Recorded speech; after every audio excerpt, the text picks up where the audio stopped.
ನಮಸ್ಕಾರ. ಚಂದನ ವಾಹಿನಿಯ ಸಮಸ್ತ ವೀಕ್ಷಕರಿಗೆ ವಾರದ ಅತಿಥಿ ಕಾರ್ಯಕ್ರಮಕ್ಕೆ ಆತ್ಮೀಯವಾದ ಸ್ವಾಗತ. ವೀಕ್ಷಕರೇ, ಇವತ್ತಿನ ನಮ್ಮ ಅತಿಥಿಯ ಕಾರ್ಯಕ್ಷೇತ್ರ ಇಡೀ ಜೀವ ಸಂಕುಲಕ್ಕೆ ಸಂಬಂಧಪಟ್ಟಿರುವಂಥದ್ದು. ದೇವರೆಂಬ ಕಲಾವಿದ ನಮಗಾಗಿ ನೀಡಿದಂಥ ಅತ್ಯದ್ಭುತ ವರವೇ ಈ ಭೂಮಿ ತಾಯಿ ಪ್ರಕೃತಿ ಮಾತೆ. ಅಂದರೆ ಎಲ್ಲೋ ಒಂದು ಕಡೆ ನಾವು ಭೂಮಿ ತಾಯಿಯ ಮಾಯೆಯನ್ನ ಸಂಪೂರ್ಣವಾಗಿ ಅರ್ಥ ಮಾಡಿಕೊಳ್ಳೋದ್ರಲ್ಲಿ, ಕಾಪಾಡಿಕೊಳ್ಳೋದ್ರಲ್ಲಿ ಇನ್ನೂ ಕೂಡ ಹಿಂದೆ ಇದ್ದೀವಿ.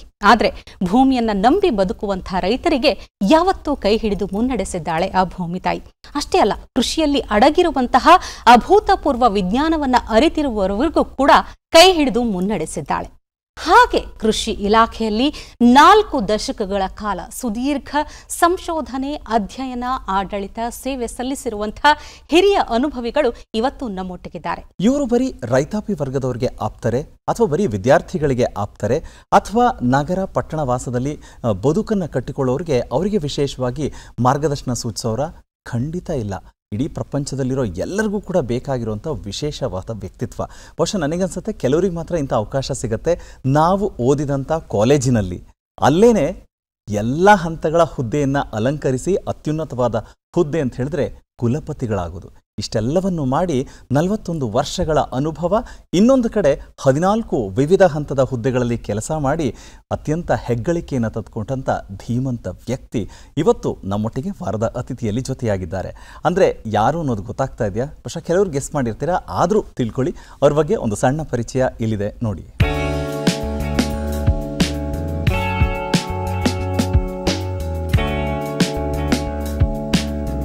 4 ದಶಕಗಳ ಸುದೀರ್ಘ ವೃತ್ತಿ ಜೀವನದಲ್ಲಿ 14 ವಿವಿಧ ಹುದ್ದೆಗಳನ್ನು ಅಲಂಕರಿಸಿದ ಶಿಕ್ಷಣ ತಜ್ಞ, ಬೆಂಗಳೂರು ಕೃಷಿ ವಿಶ್ವವಿದ್ಯಾಲಯದ ನಿವೃತ್ತ ಕುಲಪತಿಗಳು ಡಾಕ್ಟರ್ ಕೆ ನಾರಾಯಣಗೌಡ. ತುಮಕೂರು ಜಿಲ್ಲೆ ಕುಣಿಗಲ್ ತಾಲೂಕಿನ ಕುಲುಮೆಪಾಳ್ಯ ಎಂಬ ಪುಟ್ಟ ಗ್ರಾಮದಲ್ಲಿ ಜನಿಸಿದ ನಾರಾಯಣಗೌಡ ಅವರ ತಂದೆ ದಾಸೇಗೌಡ, ತಾಯಿ ಹನುಮಮ್ಮ. ಕೃಷಿ ವಿಜ್ಞಾನದಲ್ಲಿ ಬಿಎಸ್ಸಿ, ಸ್ನಾತಕೋತ್ತರ ಪದವಿ ಮತ್ತು ಪಿಎಚ್ಡಿಯನ್ನು ಬೆಂಗಳೂರು ಕೃಷಿ ವಿಶ್ವವಿದ್ಯಾಲಯದಿಂದ ಅತ್ಯುತ್ತಮ ಶ್ರೇಣಿಗಳಲ್ಲಿ ಪೂರೈಸಿ ಚಿನ್ನದ ಪದಕ ಗಳಿಸಿದ ಸಾಧನೆಗೆ ಪಾತ್ರರಾಗಿದ್ದಾರೆ. ಕೃಷಿ ವಿಶ್ವವಿದ್ಯಾಲಯದ 3 ಪ್ರಧಾನ ಅಂಗಗಳಾದ ಬೋಧನೆ, ಸಂಶೋಧನೆ ಮತ್ತು ಕೃಷಿ ವಿಸ್ತರಣೆ ವಿಭಾಗದಲ್ಲಿ ರಾಜ್ಯದ 10 ದಕ್ಷಿಣ ಜಿಲ್ಲೆಗಳಲ್ಲಿ ಸೇವೆ ಸಲ್ಲಿಸಿದ್ದಾರೆ. ಸಹಾಯಕ ಪ್ರಾಧ್ಯಾಪಕರಾಗಿ, ಮುಖ್ಯಸ್ಥರಾಗಿ, ಯೋಜನಾ ಸಂಯೋಜಕರಾಗಿ ಜವಾಬ್ದಾರಿಯುತ ಸ್ಥಾನಗಳಲ್ಲಿ ಕಾರ್ಯನಿರ್ವಹಿಸಿದ್ದಾರೆ.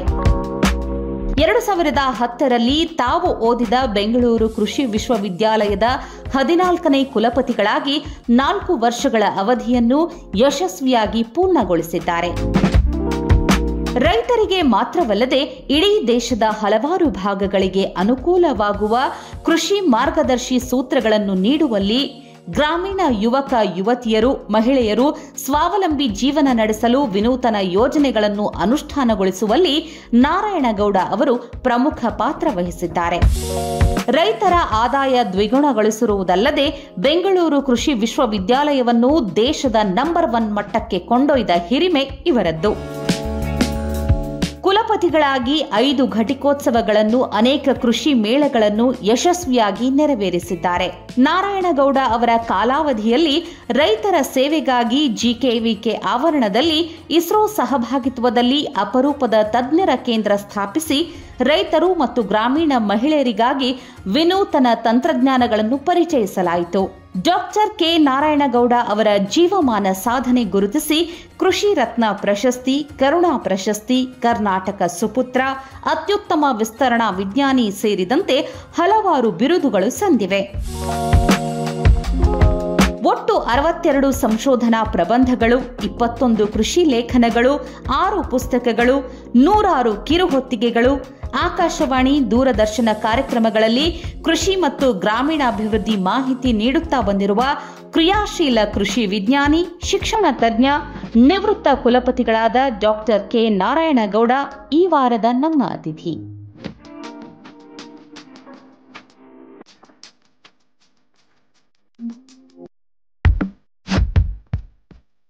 ಗೌರವದಿಂದ ಬರಮಾಡ್ಕೊಳ್ಳೋದಕ್ಕೆ ಮುಂದಾಗ್ತಾ ಇದ್ದೀನಿ ಸರ್. ಪ್ರೊಫೆಸರ್ ಕೆ ನಾರಾಯಣಗೌಡರು ಸರ್, ನಮಸ್ಕಾರ.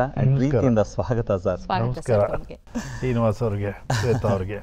ಸರ್ ಏನೇನು ಹೇಳಬೇಕು ಏನು ಮಾತಾಡಬೇಕು ಗೊತ್ತಿಲ್ಲ. ಮೊದಲಿಗಂತೂ ಸರ್ ನಾವು ಒಂಥರ ಅನ್ನದಾತ ಸುಖೀಭವ ಅಂತ ಹೇಳ್ತಾರಲ್ಲ ಸರ್, ಹಾಗೆ ಅನ್ನದಾತರ ಬದುಕನ್ನು ನೀವು ವಿಶೇಷವಾಗಿ ರೂಪಿಸ್ಕೊಡುವಂಥ ಕ್ರಾಂತಿಕಾರಿ ಕೆಲಸಗಳನ್ನು ಮಾಡಿದ್ರಲ್ಲ ಸರ್, ಅದಕ್ಕೆ ನಿಮಗೊಂದು ವಿಶೇಷವಾದ ಅಭಿನಂದನೆಗಳನ್ನು ಖಂಡಿತ ನಮ್ಮ ಕಡೆಯಿಂದ ತಿಳಿಸ್ಬೇಕು ಸರ್. ಭಾಳ ಹೆಮ್ಮೆ ಅನಿಸುತ್ತೆ ಸರ್. ನಾರಾಯಣಗೌಡರು ಸರ್, ಕೃಷಿ ಕುಟುಂಬದ ಹಿನ್ನೆಲೆಯಲ್ಲಿ ಬೆಳೆದು ಬಂದವರು, ಅಂದರೆ ಅದಕ್ಕೆ ನೀವು ಕೃಷಿಯನ್ನು ಆಯ್ಕೆ ಮಾಡಿಕೊಂಡ್ರ ಅಧ್ಯಯನಕ್ಕೆ ಎಲ್ಲ ಅಂದರೆ ಹೇಗೆ ಸರ್? ನಾನು 1969ರಲ್ಲಿ PUC ಆದಮೇಲೆ ಸಹಜವಾಗಿ ಯಾವ ಒಂದು ವಿಚಾರದಲ್ಲಿ ಮುಂದೆ ವಿದ್ಯಾಭ್ಯಾಸ ಮಾಡಬೇಕನ್ನೋದು ಮನೆಯಲ್ಲಿ ಚರ್ಚೆ ಆಗ್ತಾ ಇರ್ತದೆ. ನಮ್ಮ ಹಿರಿಯರು ಈ BSc ಡಿಗ್ರಿ ಸೇರ್ಕೊಂಡ್ರೆ ಕೆಲಸ ಸಿಕ್ಬಿಡ್ತಾವಂತೆ ಬೇಗ, ಹಾಗಾಗಿ ಸೇರ್ಕೊಂಡ್ರೆ ಒಳ್ಳೇದು ಅಂತ ಅವರ ಒಂದು ಮನೋಭಿಪ್ರಾಯ ಇತ್ತು. ಮತ್ತೊಂದು ಕಡೆ ನಮ್ಮೂರಲ್ಲಿ ಅಷ್ಟರಲ್ಲಿ ಆಲೇ ಇಬ್ರು ಡಾಕ್ಟರ್ಸ್ ಆಗಿದ್ರು. ನಮ್ಮ ಒಂದು ಕುಟುಂಬದಲ್ಲಿ ಒಬ್ರು ಡಾಕ್ಟರ್ಸ್ ಆಗಲಿ ಅಂತ ನಮ್ಮ ಅಣ್ಣವರ ಒಂದು ಚಿಂತನೆನೂ ಸಹ ಇತ್ತು.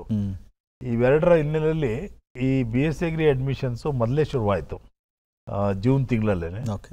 ಹಾಗಾಗಿ ನಾವು ಬಂದು ಇಲ್ಲಿ ಸೇರ್ಕೊಂಡು ಅದು ಮೆಡಿಕಲ್ದು ಅಡ್ಮಿಷನ್ಸ್ ಎಲ್ಲ ಸುಮಾರು 1.5-2 ತಿಂಗಳ ತದನಂತರ ಜುಲೈ ಎಂಡು ಆಗಸ್ಟಲ್ಲಿ ಶುರುವಾಗ್ತಾ ಇತ್ತು. ಆದರೆ ಅದಕ್ಕೆ ಅಪ್ಲೈಯೂ ಮಾಡಿದ್ದು ನಮ್ಮ ಬೆಂಗಳೂರು ಮೆಡಿಕಲ್ ಕಾಲೇಜಿಗೆ ಹಾಗೂ ಮೈಸೂರು ಮೆಡಿಕಲ್ ಕಾಲೇಜಿಗೆ. ಆದರೆ ಬೆಂಗಳೂರು ಮೆಡಿಕಲ್ ಕಾಲೇಜಲ್ಲಿ ಸೀಟ್ ಸಿಗಲಿಲ್ಲ ನಮಗೆ. ಮೈಸೂರು ಮೆಡಿಕಲ್ ಕಾಲೇಜಲ್ಲಿ ಸೀಟ್ ಸಿಕ್ತು. ಅಂದರೆ ಅಲ್ಲಿ ಅಷ್ಟರಲ್ಲ 1.5 ತಿಂಗಳಾಗಿತ್ತು. ಈ ಟ್ರೈಮಿಸ್ಟ್ರಿ ಸಿಸ್ಟಮ್ ಎಜುಕೇಷನ್ ಓದ್ತಾ ಇರ್ಬೇಕಾದ್ರೆ ಏನೋ ಒಂದು ಸೆಳೆತ ಇತ್ತು. ನಾವು ಇಲ್ಲಿವರೆಗೂ ಅಂದರೆ PUವರೆಗೂ ವರ್ಷಕ್ಕೊಂದು ಎಕ್ಸಾಮ್ಗಳು ತೆಗೆದುಕೊಂಡು ಪಾಸ್ ಆಗ್ತಿದ್ದೋ. ಅದು ಇಲ್ಲಿ ಟ್ರೈಮಿಸ್ಟ್ರಿ ಸಿಸ್ಟಮಲ್ಲಿ ಎಂಥ ಒಂದು ವಿಶೇಷತೆ ಅಂದರೆ 3 ತಿಂಗಳಲ್ಲಿ ಒಂದು ಟ್ರೈಮಿಸ್ಟರ್ ಮುಗಿಯೋದು, 6 ಸಬ್ಜೆಕ್ಟ್ಗೆ 5 ಎಕ್ಸಾಮ್ ಒಂದೊಂದು ಸಬ್ಜೆಕ್ಟಲ್ಲೂ ಆಗೋದು, ಪ್ರತಿ ವಾರದಲ್ಲಿ ಒಂದು ಪರೀಕ್ಷೆ. ಇದು ಒಂಥರ ವಿಶೇಷತೆ ಇತ್ತು, ಯಾವ ರೆಡಿ ಥರ ಇರಬೇಕಾಯಿತು ಅಂತ. ಅಷ್ಟೊತ್ತಿಗಾಲೇ ಸ್ವಲ್ಪ ನಮಗೆ ಒಲವು ಮೂಡಿತ್ತು. ಅನ್ನೋದು ಮೈಸೂರಲ್ಲಿ ಸೀಟ್ ಸಿಕ್ತು ನಮಗೆ. ಅದು ನಮ್ಮ ಅಣ್ಣಾರ್ಗೆ ಹೇಳಿದೆ, ಮೈಸೂರು ದೂರ ನಮಗೆ, ಇದಾದ ಹತ್ರ ಇಲ್ಲೇ ಓದ್ಬಿಡ್ತೀನಿ ನಾನು ಅಂತ. ಅದು ಆಕಸ್ಮಿಕವೋ ಏನು ಒಟ್ಟಾರೆ ಈ ಒಂದು ಕಾಲೇಜಿಗೆ ಸೇರ್ಕೊಂಡು ತದನಂತರ ಕೃಷಿ ವಿಚಾರದಲ್ಲಿ ನಾವು ಕಲ್ತಿದ್ದು ವಾಸ್ತವಾಂಶದಲ್ಲಿ ಹಳ್ಳಿ ಕಡೆ ಇಲ್ಲಿ ನೋಡಿದ್ದಕ್ಕೂ ಸ್ವಲ್ಪ ವ್ಯತ್ಯಾಸಗಳಿದ್ದು, ವೈಜ್ಞಾನಿಕ ಎಷ್ಟೋ ಹೊಸ ವಿಚಾರಗಳು ದೊಡಿತಾ ಇದ್ದವು. ಅವನ್ನೆಲ್ಲ ಕಲಿತಾ ನಮ್ಗೆ ಇನ್ನೂ ಹೆಚ್ಚು ಆಸಕ್ತಿ ಮೂಡ್ತು. ಹಾಗಾಗಿ ಈ ಒಂದು ಕೃಷಿ ಪದವಿ ತೊಡಕೊಳ್ಳಕ್ಕೆ ಅದು ಒಂದು ಕಾರಣ ಆಯಿತು. ಯಾವುದು ನಿಜವಾಗ್ಲೂ ಅಂದ್ರೆ ಹೆಚ್ಚು ಸಹಕಾರಿ ಮೊದಲ ಹೆಜ್ಜೆ ಅಂತ ಹೇಳ್ತೀರಿ ಸರ್? ತಾವು ಅಂದ್ರೆ ಚಿಕ್ಕವರಿದ್ದಾಗ ಈ ಕೃಷಿ ಕುಟುಂಬದ ಹಿನ್ನೆಲೆ ಇರೋದ್ರಿಂದ ತಾವು ನೋಡಿದಂಥ ವಿಷಯಗಳು ನೆನಪಿದೆಯಾ ಸರ್ ಇವತ್ತಿಗೂ? ಹಾಗಾದ್ರೆ ಖಂಡಿತ ನಾವು ಎಲ್ಲಾ ಕೃಷಿಯ ಒಂದು ಚಟುವಟಿಕೆಯಲ್ಲಿ ಭಾಗವಹಿಸ್ತಾ ಇದ್ದೋ. ಇನ್ನೂ ಒಂದು ವಿಶಿಷ್ಟತೆ ಅಂತ ಹೇಳಿದರೆ, ನಾವು ಪ್ರೈಮರಿ ಸ್ಟೇಜಲ್ಲಿ ಭಾಳ ಚಿಕ್ಕವರಿದ್ದೋ, ಮಿಡ್ಲ್ ಸ್ಕೂಲ್ ಬರೋದ್ರಲ್ಲಿ ಸ್ವಲ್ಪ ಎತ್ತರವಾಗಿ ಶಾಲೆ ಬೆಳೆದಿದ್ದು. ಹಾಗಾಗಿ ನಮ್ಮ ಕೃಷಿಯಲ್ಲಿ ಎಲ್ಲ ಕೆಲಸನೂ ಮಾಡಿಸ್ತಾ ಇದ್ರು. ಒಂದೊಂದ್ಸಾರಿ ಯಾವ ಮಟ್ಟಕ್ಕೆ ಅಂದರೆ, ಈ ಗದ್ದೆ ನಾಟಿ ಬರೋದು ಸುಮಾರು ಆಗಸ್ಟ್ ಸೆಪ್ಟೆಂಬರ್ ನಮ್ಮ ಕಡೆ ಎಲ್ಲ, ಆ ಕರೆಕ್ಟಾಗಿ ಮೊದಲನೇ ಒಂದು ಪರೀಕ್ಷೆನೂ ಬರೋದು. ಆ ಪರೀಕ್ಷೆಗೆ ಹೋಗ್ಬೇಕು ನಾನು ಅಂತ ಅಂದ್ರೆ, ಇನ್ ಪರೀಕ್ಷೆ ಆಮೇಲೆ ಹೋಗುವಂತೆ ಮೊದಲಲ್ಲಿ ಗದ್ದೆ ನಾಟಿಗೆ ಹೋಗಿ ಪೈರ್ ಬಿಡ್ಲಿಕ್ಕೆಲ್ಲ ಆಳುಗಳು ಸಿಗಲ್ಲ, ನೀನು ಹೋಗಿ ಆ ಕೆಲಸ ಮಾಡೋ ಅಂದರು. ನಮ್ಗೆ ಚಿಕ್ಕ ಕೊಡ್ರಲ್ಲ ಆಕೆ ಆ ಪೈರ್ ಕೊಡೋದೇ ಒಂದು ಎಲ್ಲರಿಗೂ ಒಂದು ಒಳ್ಳೆ ಓಡಾಡ್ಕೊಂಡು ಗದ್ದೆಯಲ್ಲಿ ಕೆಲಸ ಮಾಡೋದೇ ಖುಷಿ ಕೊಡೋದು, ಸಂತೋಷ ಕೊಡೋದು. ಹಾಗಾಗಿ ಅದು ಒಂದು ಪ್ರಾರಂಭದ ಹಂತ. ತದನಂತರ ಕೊಯ್ಲು ಮಾಡೋವಂಥ ಟೈಮ್ ಇರ್ಬೋದು, ಒಕ್ಕಣೆ ಮಾಡೋವಂಥದ್ದು ಇರ್ಬೋದು, ಬೇಸಿಗೆಯಲ್ಲಿ ಬರೋದು. ಅವಾಗ ನಮ್ಗೇನದು ಕೆಲಸ ಸ್ಕೂಲ್ ಮುಗಿದಿರೋದು, ಹಾಗಾಗಿ ನಮ್ಗೆ ಯಾವುದೂ ಕಷ್ಟ ಆಗ್ತಿಲ್ಲ. ಅದೇ ರೀತಿ ನಮ್ಮ ಬೇರೆ ಹುಣಸೆ ಹಣ್ಣನ್ನ ಮರಕತ್ತಿ ಹುಣಸೆ ಹಣ್ಣು ಉದಿಸ್ಕೊಡೋದಿರ್ಬೋದು, ಹಲಸಿನಕಾಯಿ ಕಿತ್ಕೊಳ್ಳೋದು ಅಂತ ಇರ್ಬೋದು. ಆಮೇಲೆ ಈ ಗದ್ದೆಗೆ ನಮ್ಗೆ ಬೇಕಾದ್ರೆ ಸೊಪ್ಪು ಸದೆ ಏನು ಬೇಕಲ್ಲ ಅದನ್ನೆಲ್ಲ ಗದ್ದೆಗೆ ತೊಳೆದು ಭೂಮಿ ಫಲವತ್ತತೆ ಮಾಡಿ ಮಾಡೋ ಕೃಷಿ ಮಾಡುವಂಥ ಕೆಲಸಕ್ಕೆ ಎಲ್ಲ ತೊಡಿಕೊಳ್ಳವು. ಹಾಗಾಗಿ ನಮ್ಗೆ ಯಾವುದನ್ನೋದು ವಸೂತು ಅಂತ ಕಾಣಿಸ್ತಿರ್ಲಿಲ್ಲ. ಅದು ಒಂಥರ ನಮ್ ದಿನನಿತ್ಯ ಬಂದಂತ ಒಂದು ಸರ್. ಅಂದ್ರೆ ಇದು ಹೇಗಿದೆ ಅಂದ್ರೆ, ಮೊದಲು ಥಿಯರಿ ಕಲಿಯೋದಕ್ಕಿಂತ ಮೊದಲು ಪ್ರಾಕ್ಟಿಕಲ್ ಆಗಿ ಪ್ರಯೋಗಾತ್ಮಕ ಎಲ್ಲವೂ ಕೂಡ ಪ್ರಾಕ್ಟೀಸ್ ಆಗಿರುವಂತ. ಖಂಡಿತ ತಾವು ಕರೆಕ್ಟ್ ಆಗಿ ಅದನ್ನ ಅರ್ಥೈಸಿ ಹೇಳಿದ್ರಿ. ಅವಾಗ ನಮಗೆ ಪ್ರಾಕ್ಟಿಕಲ್ ಆಗಿ ಎಲ್ಲ ಮಾಡಿ ಅನುಭವ ಇತ್ತು. ಅದು ಇಲ್ಲಿ ಬಂದ್ಮೇಲೆ ವೈಜ್ಞಾನಿಕವಾಗಿ ಪ್ರತಿಯೊಂದನ್ನು ಇದನ್ನ ಯಾಕೆ ಮಾಡಬೇಕು, ಇದರಲ್ಲಿ ಏನು ವೈಶಿಷ್ಟ್ಯತೆ ಇದೆ. ಈಗ ನಾವು ಗೊಬ್ಬರ ಹಾಕ್ಬೇಕು ಅಂತ ಹೇಳ್ತಿದ್ದೆವು, ಇಲ್ಲಿ ಬಂದ್ಮೇಲೆ ಸೀಮೆ ಗೊಬ್ಬರ ಹಾಕ್ಬೇಕು ಅನ್ನೋದು ಎಲ್ಲ ಸಲಹೆ ಬಂತು. ಕಾರಣ ಏನಂತಂದ್ರೆ, ಅವಾಗ ನಾವು ಬೆಳೀತಾ ಇದ್ದಿದ್ದು ಎಲ್ಲ ಸ್ಥಳೀಯ ತಳಿಗಳು. ನಾವು ಇಲ್ಲಿ ಯೂನಿವರ್ಸಿಟಿ ಬಂದ್ಮೇಲೆ ಅಷ್ಟೊತ್ಕಾಲೆ ಹೈಬ್ರಿಡ್ ರೈಸ್ ಅಂತೆ, ಒಳ್ಳೊಳ್ಳೆ ರಾಗಿ ತಳಿಗಳಂತೆ ಇವೆಲ್ಲ ಬಂದಿದ್ದವು. ಇವುಗಳು ಹೆಚ್ಚು ಗೊಬ್ಬರ ಹಾಕ್ಬೇಕು ಅನ್ನೋದು ಒಂದು ಸಂದೇಶ ಹೇಳ್ತಾ ಇದ್ರು. ಕಾರಣ ಅಂದ್ರೆ ಅವಾಗೆಲ್ಲ ನಮ್ಗೆ 5-6 ಕ್ವಿಂಟಾಲ್ ಬಂದ್ರೆ ಹೆಚ್ಚು ಎಕರೆಗೆ. ಇವೀಗ ಅದೇ ರಾಗಿ 10-12 ಕ್ವಿಂಟಾಲು, ಭತ್ತ ಎಲ್ಲ 8-10 ಕ್ವಿಂಟಾಲ್ ಬಂದ ಹೆಚ್ಚಿತ್ತು. ಇದು 20-25 ಕ್ವಿಂಟಾಲ್ ಬರ್ತಾ ಇತ್ತು. ಹಾಗಾಗಿ ಅವ್ರು ಹೇಳೋರು ಹೆಚ್ಚಿನ ಗೊಬ್ಬರವನ್ನು ತೆಗೆದುಕೊಂಡು ಇದು ಬೆಳೆದ್ರೆ ಮಾತ್ರ ಅದು ಒಳ್ಳೆ ಇಳುವರಿ ಕೊಡಕ್ಕೆ ಸಾಧ್ಯ. ಹಾಗಾಗಿ ಈ ವೈಜ್ಞಾನಿಕತೆ ಅನ್ನೋದು ಅದು ಜೊತೆದೆಯೇ ಬಂದಿದ್ದು ಅದರ ಅವಶ್ಯಕತೆ ಏನಾದ್ರು ನಾವು ಪ್ರತಿಯೊಂದನ್ನು ಅರ್ಥೈಸ್ಕೊಂಡು, ಯಾಕೆಂದ್ರೆ ಏನೇ ಒಂದು ಮಾಡ್ಬೇಕಾದ್ರೆ ಅದು ವೈಜ್ಞಾನಿಕ ಹಿನ್ನೆಲೆ ಇರ್ತದೆ. ಅದನ್ನ ನೀವು ಅರ್ಥೈಸ್ಕೊಂಡಾಗ ನಿಮ್ಮ ನಂಬಿಕೆ, ನಿಮ್ಮ ವಿಚಾರಗಳು ಬಹಳ ಗಟ್ಟಿಯಾಗಿ ನಿಂತ್ಕೊಳ್ತವೆ. ಸರ್, ವಿಶೇಷ ಅಂದರೆ ನಿಮ್ಮ ಆರಂಭಿಕವಾದ ಶಿಕ್ಷಣ ಸಂಪೂರ್ಣವಾಗಿ ಕನ್ನಡ ಮಾಧ್ಯಮದಲ್ಲೇ ಇತ್ತು. ಅಂದರೆ ಅಲ್ಲಿಂದ ನೀವು ಇಲ್ಲಿಗೆ ಕಾಲೇಜಿಗೆ ಬಂದಾಗ ಅದು ವಿಜ್ಞಾನಕ್ಕೆ ವಿಚಾರ ಅಂದರೂ ಕೃಷಿ ಸಂಬಂಧಪಟ್ಟಂಥ ವಿಚಾರಗಳು ಪದಗಳ ಬಳಕೆಯಲ್ಲಿ ಎಷ್ಟೊಂದು ಕ್ಲಿಷ್ಟ ಕೇಳೇ ಇರೋದಿಲ್ಲ. ಬಹಳ ಆಸಕ್ತಿ ಕೆರಳಿಸುವಂಥ ವಿಚಾರ ಇದು. ಹೌದು, ಪ್ರತಿಯೊಬ್ಬರು ಅರ್ಥಗಳೇಬೇಕು. ನಾನು 7ನೇ ಕ್ಲಾಸ್ ತನಕ ಮಾಮೂಲಿ ಎಲ್ಲ ಸಬ್ಜೆಕ್ಟ್ ಕನ್ನಡ, ಒಂದು ಸಬ್ಜೆಕ್ಟ್ ಮಾತ್ರ ಇಂಗ್ಲೀಷ್ ಇತ್ತು. ಓಕೆ, ಅದೇನೋ ಎಂತೋ ನಮ್ಮ ಒಂದು ಮಿಡ್ಲ್ ಸ್ಕೂಲಲ್ಲಿ ನಮ್ ಫಸ್ಟ್ ಬಂತು. ಅಂದ್ರೆ 7 ಜನ ಕಟ್ಟಿದ್ದವು, 7 ಜನ ನಮ್ದೇ ಹೆಚ್ಚು ಓದಿತ್ತು. ನಮ್ಮ ಅಣ್ಣನವರು ಏನಾರ ಮಾಡಿ ಇಂಗ್ಲೀಷ್ ಮೀಡಿಯಂ ಸೇರಿಸ್ಬಿಡ್ಬೇಕು ಅಂತ ಅವಾಗಲೇ ಇಚ್ಛೆ ಮಾಡಿದ್ರು. ಹುಡುಗಿಯಲ್ಲಿ ನಮ್ಮ ಗೌರ್ಮೆಂಟ್ ಸ್ಕೂಲಲ್ಲಿ ಹೈಸ್ಕೂಲ್ ಇಂಗ್ಲೀಷ್ ಮೀಡಿಯಂ ಸಿಗ್ಲಿಲ್ಲ. ಅದೇನ ಕಾಕತಾಳಿ ಅಂತ ಅವತ್ತೇನೆ ಆ ವರ್ಷನೇ ಸಿದ್ಧಾರ್ಥ ಹೈಸ್ಕೂಲ್ ಅಂತ ಪ್ರಾರಂಭ ಆಯ್ತು 1965ರಲ್ಲಿ. ಅಲ್ಲಿ 1ನೇ ವರ್ಷ ಪ್ರಾರಂಭದಿಂದ ಟೇಕರ್ಸ್ ಕಡಿಮೆ ಇದ್ರು. ಹಾಗಾಗಿ ನನಗೆ ಇಂಗ್ಲೀಷ್ ಮೀಡಿಯಂ ಸಿಕ್ತಲ್ಲಿ 1 ವರ್ಷ ಓದ್ದು. ತದನಂತರ ನನಗೇನೋ ಕಾರಣ ಅಂತ ಓದ್ಲಿಕ್ಕೆ ನಮ್ಮೂರಿಂದ ಅಲ್ಲಿಗೆ 14 ಕಿಲೋಮೀಟರ್, ವಾರದಲ್ಲಿ 4-5 ಸರಿ 14-28 ಕಿಲೋಮೀಟರ್ ನಡೀತಾ ಇದ್ದು. ಅದೊಂಥರ ನಮಗೇನು ನಡೆದಂಗೆ ಕಾಣಿಸ್ತಾ ಇರಲ್ಲ. ಹಾಗೆ ಇಂಗ್ಲೀಷ್ ಮೀಡಿಯಮಲ್ಲಿ ಓದ್ದು 1 ವರ್ಷ, ನಮ್ಗೇನು ಕಷ್ಟ ಆಗಿಲ್ಲ, ಚೆನ್ನಾಗಿ ಪಾಸ್ ಆಯಿತು. ಆದರೂ ನಮ್ಮ ನಂಟರ ಮನೆಗೆ ಹೋಗಿರ್ಬೇಕು, ನಮ್ಮೊಂದು ಸ್ವಲ್ಪ ಮುಜುಗರ, ಬೇರೆ ಯಾರ ಮೇಲೆ ಅವಲಂಬಿಸ್ಬಾರ್ದು ಅಂತ ಒಂದು ಮನಸ್ಸಲ್ಲಿ ಇರೋದು. ಹಾಗಾಗಿ ನಾನು ಓದೇ ಬೇಡ ಅಂದ್ಬಿಟ್ಟು ಹೈಸ್ಕೂಲ್ ಆದ್ಮೇಲೆ 1ನೇ ವರ್ಷ ಆದ್ಮೇಲೆ ನಾನು ಸ್ವಲ್ಪ ಮಣ್ಣು ಮಾಡಿದೆ, ಬೇಡ ವಿದ್ಯಾಭ್ಯಾಸ ಅಂತ. ನಮ್ಮ ಅಣ್ಣ ನಮ್ಮ ತಾಯಿಯರು ಎಷ್ಟು ದೂರದೃಷ್ಟಿಗಳು ಇರೋದು ನಾನು ಅಂತ ಹೇಳ್ತೀನಿ. ತದನಂತರ ಅವರು ಕುದೂರ್ಗೆ ಸೇರಿಸಿದ್ರು ನನ್ನ ತಗೊಂಡೋಗಿ 2ನೇ ವರ್ಷಕ್ಕೆ. ಅಲ್ಲಿ ನಮ್ಮ ಚಿಕ್ಕಮ್ಮವ್ರ ಮನೆ ಇತ್ತು, ಅಲ್ಲಿಂದ ಹೋಗೋದು ಬರೋದು ಅಂತ ಕುದೂರಿಗೆ ಮರೂರಿಂದ. ಆದ್ರೂ ಏನೋ ಒಂಥರ ಮನಸ್ಸಿಗೆ ಅಲ್ಲೂ ನನಗೆ ಸ್ವಲ್ಪ ಮುಜುಗರ ಆಯ್ತು. 2ನೇ ವರ್ಷ ಆಯ್ತು, ಅಲ್ಲಿ ನನಗೆ 2nd ರ್ಯಾಂಕ್ ಬಂದಿತ್ತು. ಆದ್ರೂ ಸ್ಕೂಲ್ ಬೇಡ ಅಂತ ನಾನು ಮಂಡಿಟ್ಕೊಂಡು ಕೂತೆ. ನಮ್ಮ ಅಣ್ಣರಷ್ಟೊತ್ತಿಗೆ ನಮ್ಮ ಇನ್ನೊಬ್ಬ ಅಣ್ಣಾರು ಚನ್ನಪಟ್ಟಣದಲ್ಲಿ ಡಿಪ್ಲೊಮಾ ಮಾಡ್ತಾ ಇದ್ರು. ಇಬ್ರು ಒಂದ್ ಕಡೆ ಇದ್ಬಿಟ್ರೆ ನಮಗೆ ಖರ್ಚು ಕಡಿಮೆ ಆಗುತ್ತೆ ಅಂತ ಹೇಳಿ ಕೊನೆಗೆ ಚನ್ನಪಟ್ಟಣ SSLCಗೆ ಸೇರಿಸಿದ್ರು. ಅಂದ್ರೆ ನೀವ್ ಹೇಳಿದಾಗೆ ಅಲ್ಲಿ 3 ವರ್ಷನೂ ಇಂಗ್ಲಿಷ್ ಮೀಡಿಯಂ ನಾನು ಕಲಿತೆ. First year, second year, third year. ತದನಂತರ SSLC ನಮ್ಮ ಅಲ್ಲಿ ಅವತ್ತಿನ SSLC ಪಾಸ್ ಮಾಡೋದೇ ಒಂದು ದೊಡ್ಡ ವಿಚಾರ. ನಾನು ಹೊಲ ಉಳ್ತಾ ಇದ್ದೆ, ನಮ್ಮ ಅಣ್ಣಂದಿರಿಬ್ರು ಹೊತ್ಕೊಂಡು ಓಡ್ ಬಂದ್ರು ರಿಸಲ್ಟ್ಸ್. ಪೇಪರ್ ಬರ್ತಿತ್ತು, ಇಕ್ಕೊಂಬಂದು ನೀನ್ ಪಾಸ್ ಆಗ್ಬಿಟ್ಟಿದೆ ಕಣಪ್ಪ ಅಂತ. ನಮ್ ಸುತ್ತಮುತ್ತ ಒಂದ್ 7-8 ಹಳ್ಳಿಯವರೆಲ್ಲ ಕಟ್ಟಿದ್ರು, ಯಾರು ಪಾಸ್ ಆಗಿರ್ಲಿಲ್ಲ. ನಂದು ಪಾಸ್ ಆಗಿದೆಯಾ ಅನ್ಬಿಟ್ಟು ಆಯ್ತು ಬಿಡು ಅಂತ ಹೊಲ ಉಳ್ತಾ ಅಂತಿದ್ದೆ. ಬೇಡ ನೀನು ಅಲ್ಲೆಲ್ಲ ಕರಿತಾವ್ರೆ ಮಾತಾಡ್ಬೇಕಂತೆ. ಏನಿಲ್ಲ ಪರವಾಗಿಲ್ಲ, ಸಾಯಂಕಾಲ ಮಾತಾಡ್ಬಿಡು ಅಂತ ಮುಗಿಸ್ಬಿಟ್ಟು ಹೋದೆ. ಅನಂತರ SSLC ಆದ್ಮೇಲೆ ನನಗೆ ಅದು ಒಂದು ಯೋಚನೆ ಮಾಡಿದ್ದೆ, ಸಾಕು SSLCಗೆ ನಿಲ್ಸ್ಬಿಡೋಣ ಅಂತ. ಅದು ಯಾವಾಗ ಒಂದೇ ಸರಿ ಪಾಸ್ ಆಯ್ತು, ಒಂದೇ ಸರಿ ಪಾಸ್ ಮಾಡಿದ್ದೆ, ನೀನು PUC ಓದ್ಬಿಡು ಅಂದ್ರು. ಕೊನೆಗೆ ಏನಾಯ್ತು, PUC ಚನ್ನಪಟ್ಟಣದಲ್ಲೇ ಇತ್ತು. ಅದು ಒಂದು ಅದೃಷ್ಟ ಅಂತ ಅನ್ಬೋದು. ಇನ್ನೊಂದ್ ಕಡೆ ಹೋಗ್ಬೇಕಾಯ್ತಿದ್ರೆ ಅಲ್ಲೇ PUC ಇತ್ತು. ಸೊ ನಾನು PUC ಕಟ್ಟಿದೆ. ಅವತ್ತಿನ ದಿನಕ್ಕೆ 69% ಬಂದು ನನಗೆ. ಹಾಗಾಗಿ ಇಲ್ಲಿ BSc ಡಿಗ್ರಿಗೂ ನಮಗೆ ಅಡ್ಮಿಷನ್ ಸಿಕ್ತು. ಆದ್ರೆ ಮೆಡಿಕಲ್ಗೆ ಹೋಗ್ಬೇಕು ಅಂತ ಇದರಿಂದ ಇಲ್ಲಿ ಬೆಂಗಳೂರು ಸಿಕ್ಕಿದ್ರೆ ಬಹುಶಃ ಮೆಡಿಕಲ್ ಕಳಿಸ್ಬಿಡೋದೇನೋ. ನನಗೆ ಆಸಕ್ತಿಗಿಂತ ಮನೆಯವರ ಆಸಕ್ತಿನೂ ಜಾಸ್ತಿ ಇತ್ತು. ಆದ್ರೆ ಅದು ಸಿದ್ಧೇ ಒಳ್ಳೇದೇ ಇತ್ತು. ಹಾಗಾಗಿ ಮೈಸೂರಲ್ಲಿ ಸಿಕ್ಕಿದ ದೂರ ನಾನು ಹೋಗಲ್ಲ ಅಂತ ಅಂದೆ. ಕೊನೆಗೆ ಇಂಟ್ರ್ಯೂ ಹೋಗಿದೆ, ಇಲ್ಲೂ ಹೋಗಿದೆ, ಅಲ್ಲೂ ಹೋಗಿದೆ. ಅವ್ರ ಒತ್ತಡಕ್ಕಾರ ಹೋಗ್ಲೇಬೇಕಲ್ಲ, ಹಿರಿಯರ ಮಾತು ಕೇಳಲೇಬೇಕಾಯ್ತಲ್ಲ ಅವಾಗ. ಆದ್ರೆ ನಾನು ಹೋಗ್ಲಿಲ್ಲ ಮೆಡಿಕಲ್ಗೆ, ಇಲ್ಲಿ ಕಂಟಿನ್ಯೂ ಮಾಡಿದೆ. BSc ಡಿಗ್ರಿ ಆದ್ಮೇಲೆ ಆರ್ಥಿಕವಾಗಿ ಸ್ವಲ್ಪ ಸಮಸ್ಯೆನೇ ಇತ್ತು ಮನೆಯಲ್ಲಿ. ತಕ್ಷಣ ಕೆಲಸ ಸಿಗ್ತಾ ಇತ್ತು ನಮಗೆ. ನಿಮ್ಗೆ ಆಶ್ಚರ್ಯ ಆಗ್ಬೋದು, ನಾನು ಸುಮಾರು 6 ತಿಂಗಳಲ್ಲಿ 3 ಕೆಲಸಕ್ಕೆ ಸೇರ್ಕೊಂಡು ಬಂದೆ. ಅಷ್ಟರಲ್ಲಿ ಒಂದು ಯಾವ್ದೋ ಒಂದು ಅಡ್ವೈಸರ್ ಆಗಿ ಒಂದು ಫಾರ್ಮ್ಗೆ ಇದ್ದೆ 2 ತಿಂಗಳು. ಅಷ್ಟು ಅನಂತರ ಸಿಂಧನೂರು, ರಾಯಚೂರು ಡಿಸ್ಟ್ರಿಕ್ಟ್ ಅಲ್ಲಿ ಅಸಿಸ್ಟೆಂಟ್ ಅಗ್ರಿಕಲ್ಚರ್ ಆಫೀಸರ್ ಸಿಕ್ತು. ಅಲ್ಲಿ ಒಂದು 2.5 ತಿಂಗಳಿದ್ದೆ. ಅಲ್ಲಾದ್ಮೇಲೆ ಮುಂದುವರೆದು ಈ ಕಾಳಮದೊಡ್ಡಿ ಫ್ಯಾಕ್ಟ್ರಿ, ಶುಗರ್ ಫ್ಯಾಕ್ಟ್ರಿ ಅವಾಗ ತಾನೇ ಪ್ರಾರಂಭ ಆಗಿತ್ತು. ಚೇನ್ ಇನ್ಸ್ಪೆಕ್ಟರ್ ಅಂತ ಸಿಕ್ತು, ಅಲ್ಲೂ 2 ತಿಂಗಳು. ಇವೆರಡು ಮುಗಿದ 6 ತಿಂಗಳಾಗಿತ್ತು. ಅಷ್ಟರಲ್ಲಿ ಯೂನಿವರ್ಸಿಟಿ ಪೋಸ್ಟ್ ಅಪ್ಲೈ ಮಾಡಿದೆ. ನಮ್ಮ ಎಕ್ಸ್ಟೆನ್ಷನ್ ಗೈಡ್ ಅಂತ ಹೇಳಿ, ಅದು ನಮ್ಮ ವಿಶ್ವವಿದ್ಯಾಲಯದ ಪರ್ಮನೆಂಟ್ ಪೋಸ್ಟ್ ಅಪ್ಲೈ ಮಾಡಿದೆ, ಅದು ಸಿಕ್ತು. ನಾನು ಹೆಂಗೂ ಆ ಕೇನ್ ಇನ್ಸ್ಪೆಕ್ಟರ್, ಮೋಟರ್ ಸೈಕಲ್ ಇತ್ತು, ಎಲ್ಲವೂ ಇತ್ತು. ರೈತರು ಯಾವಾಗಲೂ ಹಿಂದೆ ಮುಂದಿರೋರು, ಶುಗರ್ ನಮ್ದು ರಿಜಿಸ್ಟರ್ ಮಾಡ್ಕೊಳ್ಳಿ ಹೇಗೆ ಅಂತ ಒಂಥರ ಚೆನ್ನಾಗಿತ್ತು ಅದು ಕೆಲಸನು. ಆದ್ರೆ ಇವರೆಲ್ಲ ಸರ್ಕಾರಿ ಕೆಲಸ, ಪ್ರೈವೇಟ್ ಕೆಲಸ ಬೇಡ ಅಂತ ಮನೆಯವರು ಅಲ್ಲಿಗೆ ಹೋಗಿ ಯೂನಿವರ್ಸಿಟಿಗೆ ಸೇರ್ಕೊಳ್ಳೋದು ಒಳ್ಳೇದು ಅಂತ ಅಂದ್ರು.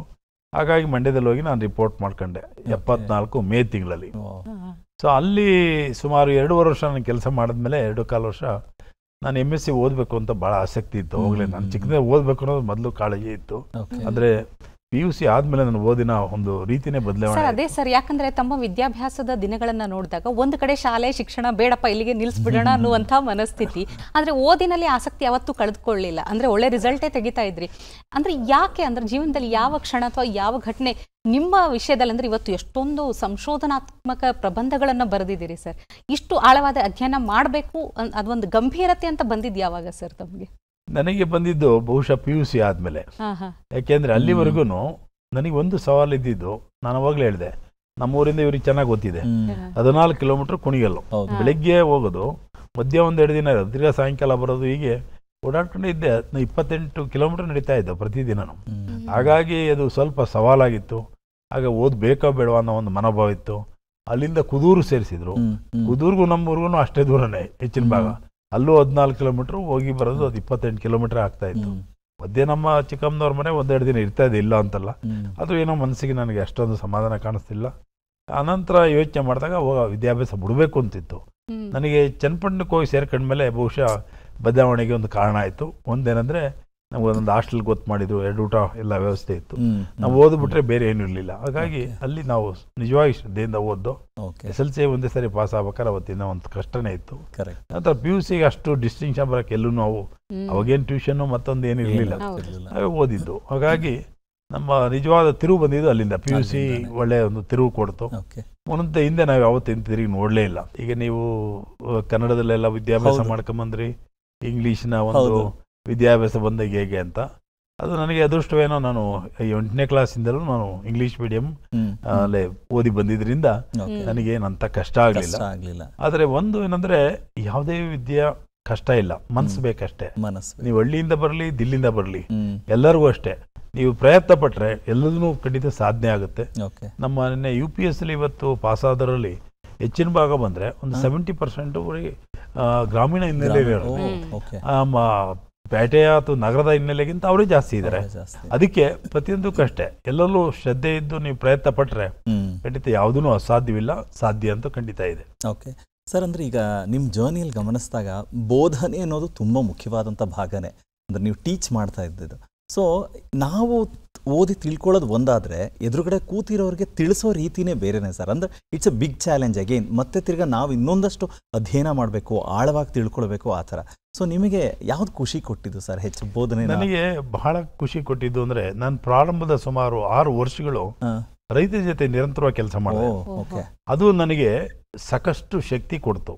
ಹೇಗೆ ಗ್ರಾಮೀಣ ಸಮಸ್ಯೆಗಳೇನಿದ್ದಾವೆ, ಈ ನಾವೊಂದು ಬೋಧನೆ ಮಾಡಬೇಕಾದ್ರೆ ಅದನ್ನು ಯಾವ ರೀತಿ ಜೋಡಣೆ ಮಾಡಿ ವಿದ್ಯಾರ್ಥಿಗಳಿಗೆ ಹೇಳಿದ್ರೆ ಏನೇನು ಸಮಸ್ಯೆ ಬರುತ್ತೆ, ಸಮಸ್ಯೆಗೆ ಉತ್ತರಗಳೇನು, ದಾರಿಗಳೇನೋ ಅನ್ನೋ ವಿಚಾರಗಳನ್ನ ನಮ್ಮ ಬೇರೆ ಬೇರೆ ತಂತ್ರಜ್ಞಾನದ ಮೂಲಕ ರೂಪಿಸಿ ಹೇಳೋವಂಥ ವಿಚಾರ ಬಂದಾಗ ನಿಮ್ಗೆ ಆಶ್ಚರ್ಯ ಆಗ್ಬೋದು.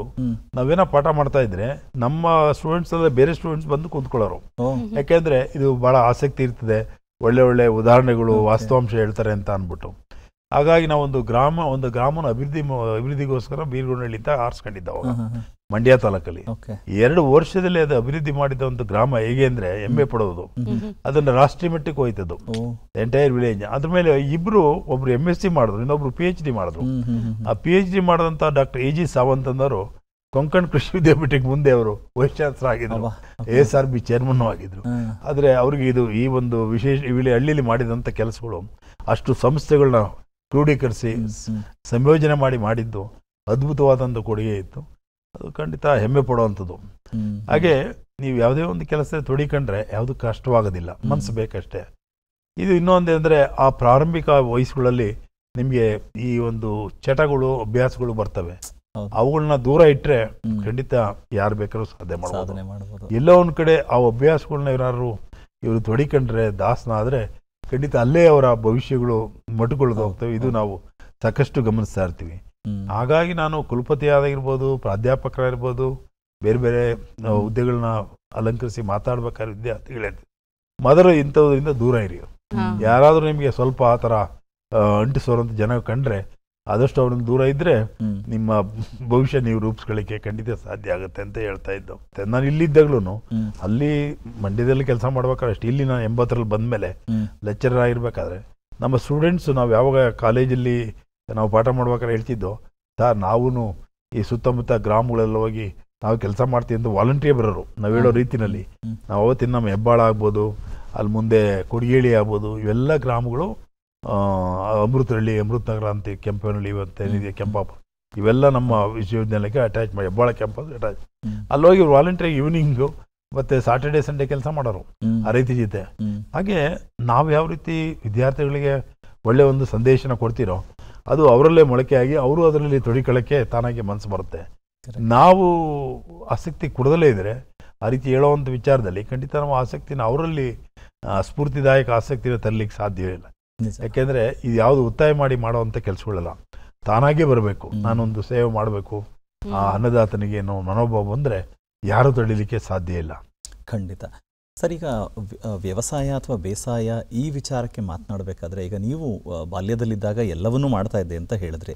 ಇಲ್ಲಿ ಅಧ್ಯಯನಕ್ಕೆ ಬಂದ ಮೇಲೆ ತಿಳ್ಕೊಳ್ಳೋ ರೀತಿ ಬೇರೆ, ಬೋಧನೆಗೆ ಬಂದ ಮೇಲೆ ಇನ್ನೊಂದು ರೀತಿ, ಆ್ಯಂಡ್ ಪ್ರಯೋಗ ಅಥವಾ ಅದನ್ನು ನೀವು ಸಂಶೋಧನೆ ಮಾಡಬೇಕು ಅಂದಾಗ ಇನ್ನೊಂದು ರೀತಿ.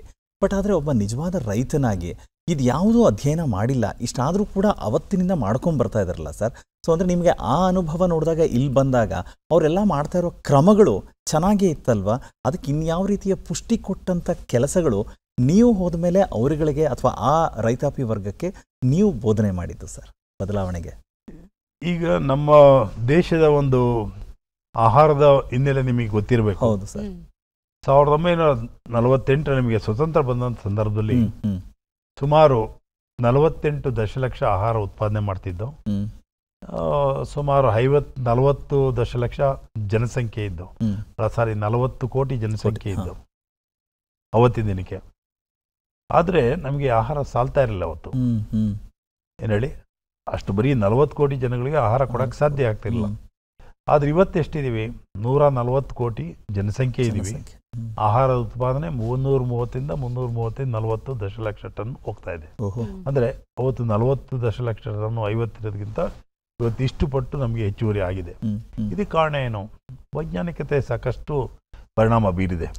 ಒಂದು ಉತ್ತಮ ತಳಿಗಳು, ಅದ್ರ ಜೊತೆಗೆ ಬೇಕಾದಂಥ ಏನು ಅದಕ್ಕೆ ಬೇಕಾದಂಥ ಗೊಬ್ಬರ, ಮತ್ತೊಂದು ಇವೆಲ್ಲವೂ ಸಲಕರಣೆಗಳು, ಮತ್ತು ಈಗ ಉಳುಮೆ ಮಾಡಲಿಕ್ಕೆ ಮತ್ತೊಂದು ಅವತ್ತು ಎತ್ತುಗಾಡಿ ಉಪಯೋಗಿಸ್ತಿದ್ದೋ, ಇವತ್ತು ಟ್ರ್ಯಾಕ್ಟರ್ಸು, ಮತ್ತೊಂದು ವೈಜ್ಞಾನಿಕತೆ ಬಂದಿದೆ.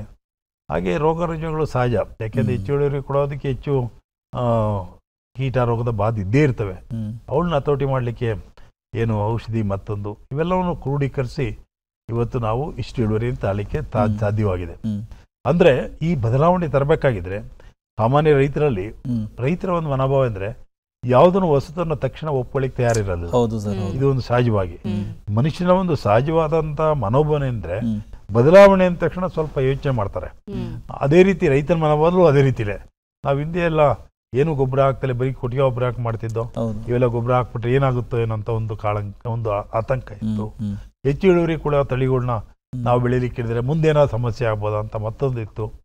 ಆದರೆ ಅವರಿಗೆ ಸಾಕಷ್ಟು ಅಲ್ಲಲ್ಲೇ ಪ್ರಾತ್ಯಕ್ಷಿತೆ ಹಾಕಿ ಬೇರೆ ಈ ಒಂದು ಗ್ರಾಮದಲ್ಲಿ ಹೆಂಗಿದ್ರೆ ಬಹಳ ಬೇಗ ಅರ್ಥೈಸ್ಕೊಂಡು ಮುಂದೆ ಬರೋರಿದ್ದಾರೆ. ಇನ್ನು ಕೆಲವರು ಅವ್ರು ಮಾಡ್ಲಿ, ನಾವು ಯೋಚನೆ ಮಾಡಿ ಮಾಡೋಣ ಅಂತ ಇರ್ತಾರೆ.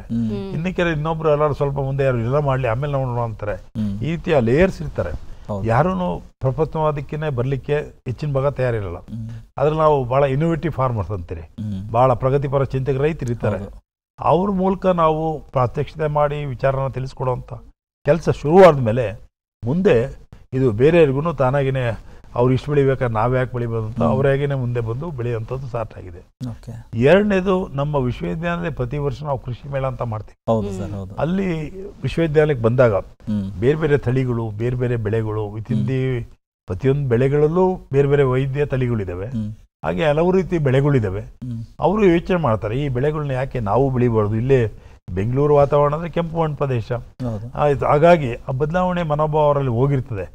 ಅದನ್ನ ಸಕಾಲದಲ್ಲಿ ನಾವು ಇನ್ನೊಂದ್ಸರಿ ಅವರಿಗೆ ಮನವರಿಕೆ ಮಾಡಿ ಇದನ್ನ ಬೆಳೆದ್ರೆ ಒಳ್ಳೇದು ಅಂತ ಅಂದಾಗ ಅದಕ್ಕೆ ಖರ್ಚು ಏನು ಬರುತ್ತೆ, ಬೀಜ ಎಲ್ಲಿ ದೊರಿಬೋದು, ಮತ್ತೊಂದು ವಿಚಾರಗಳೆಲ್ಲ ಸರಿಯಾಗಿ ಮನವರಿಕೆ ಮಾಡಿದಾಗ ಮುಂದೆ ಇಷ್ಟೆಲ್ಲ ಬೆಳೆದ ಮೇಲೆ ಇವರಿಗೆ ಮಾರಾಟದ ವ್ಯವಸ್ಥೆ ಹೇಗಿದೆ, ಮತ್ತೊಂದು ಈ ಇಷ್ಟೊಂದು ಸಮಗ್ರ ವಿಚಾರ ಕೊಟ್ಟಾಗ ಪ್ರತಿಯೊಬ್ಬರು ಅದನ್ನ ಬೆಳಿಲಿಕ್ಕೆ ಮುಂದೆ ಬಂದೇ ಬರ್ತಾರೆ. ಯಾವುದು ಅಸಾಧ್ಯವಿಲ್ಲ. ಉದ್ದೇಶ ಒಳ್ಳೆದಿದ್ದ ಖಂಡಿತ ಬದಲಾವಣೆ ಪ್ರತಿಯೊಬ್ಬರು ಸ್ಪಂದಿಸ್ತಾರೆ.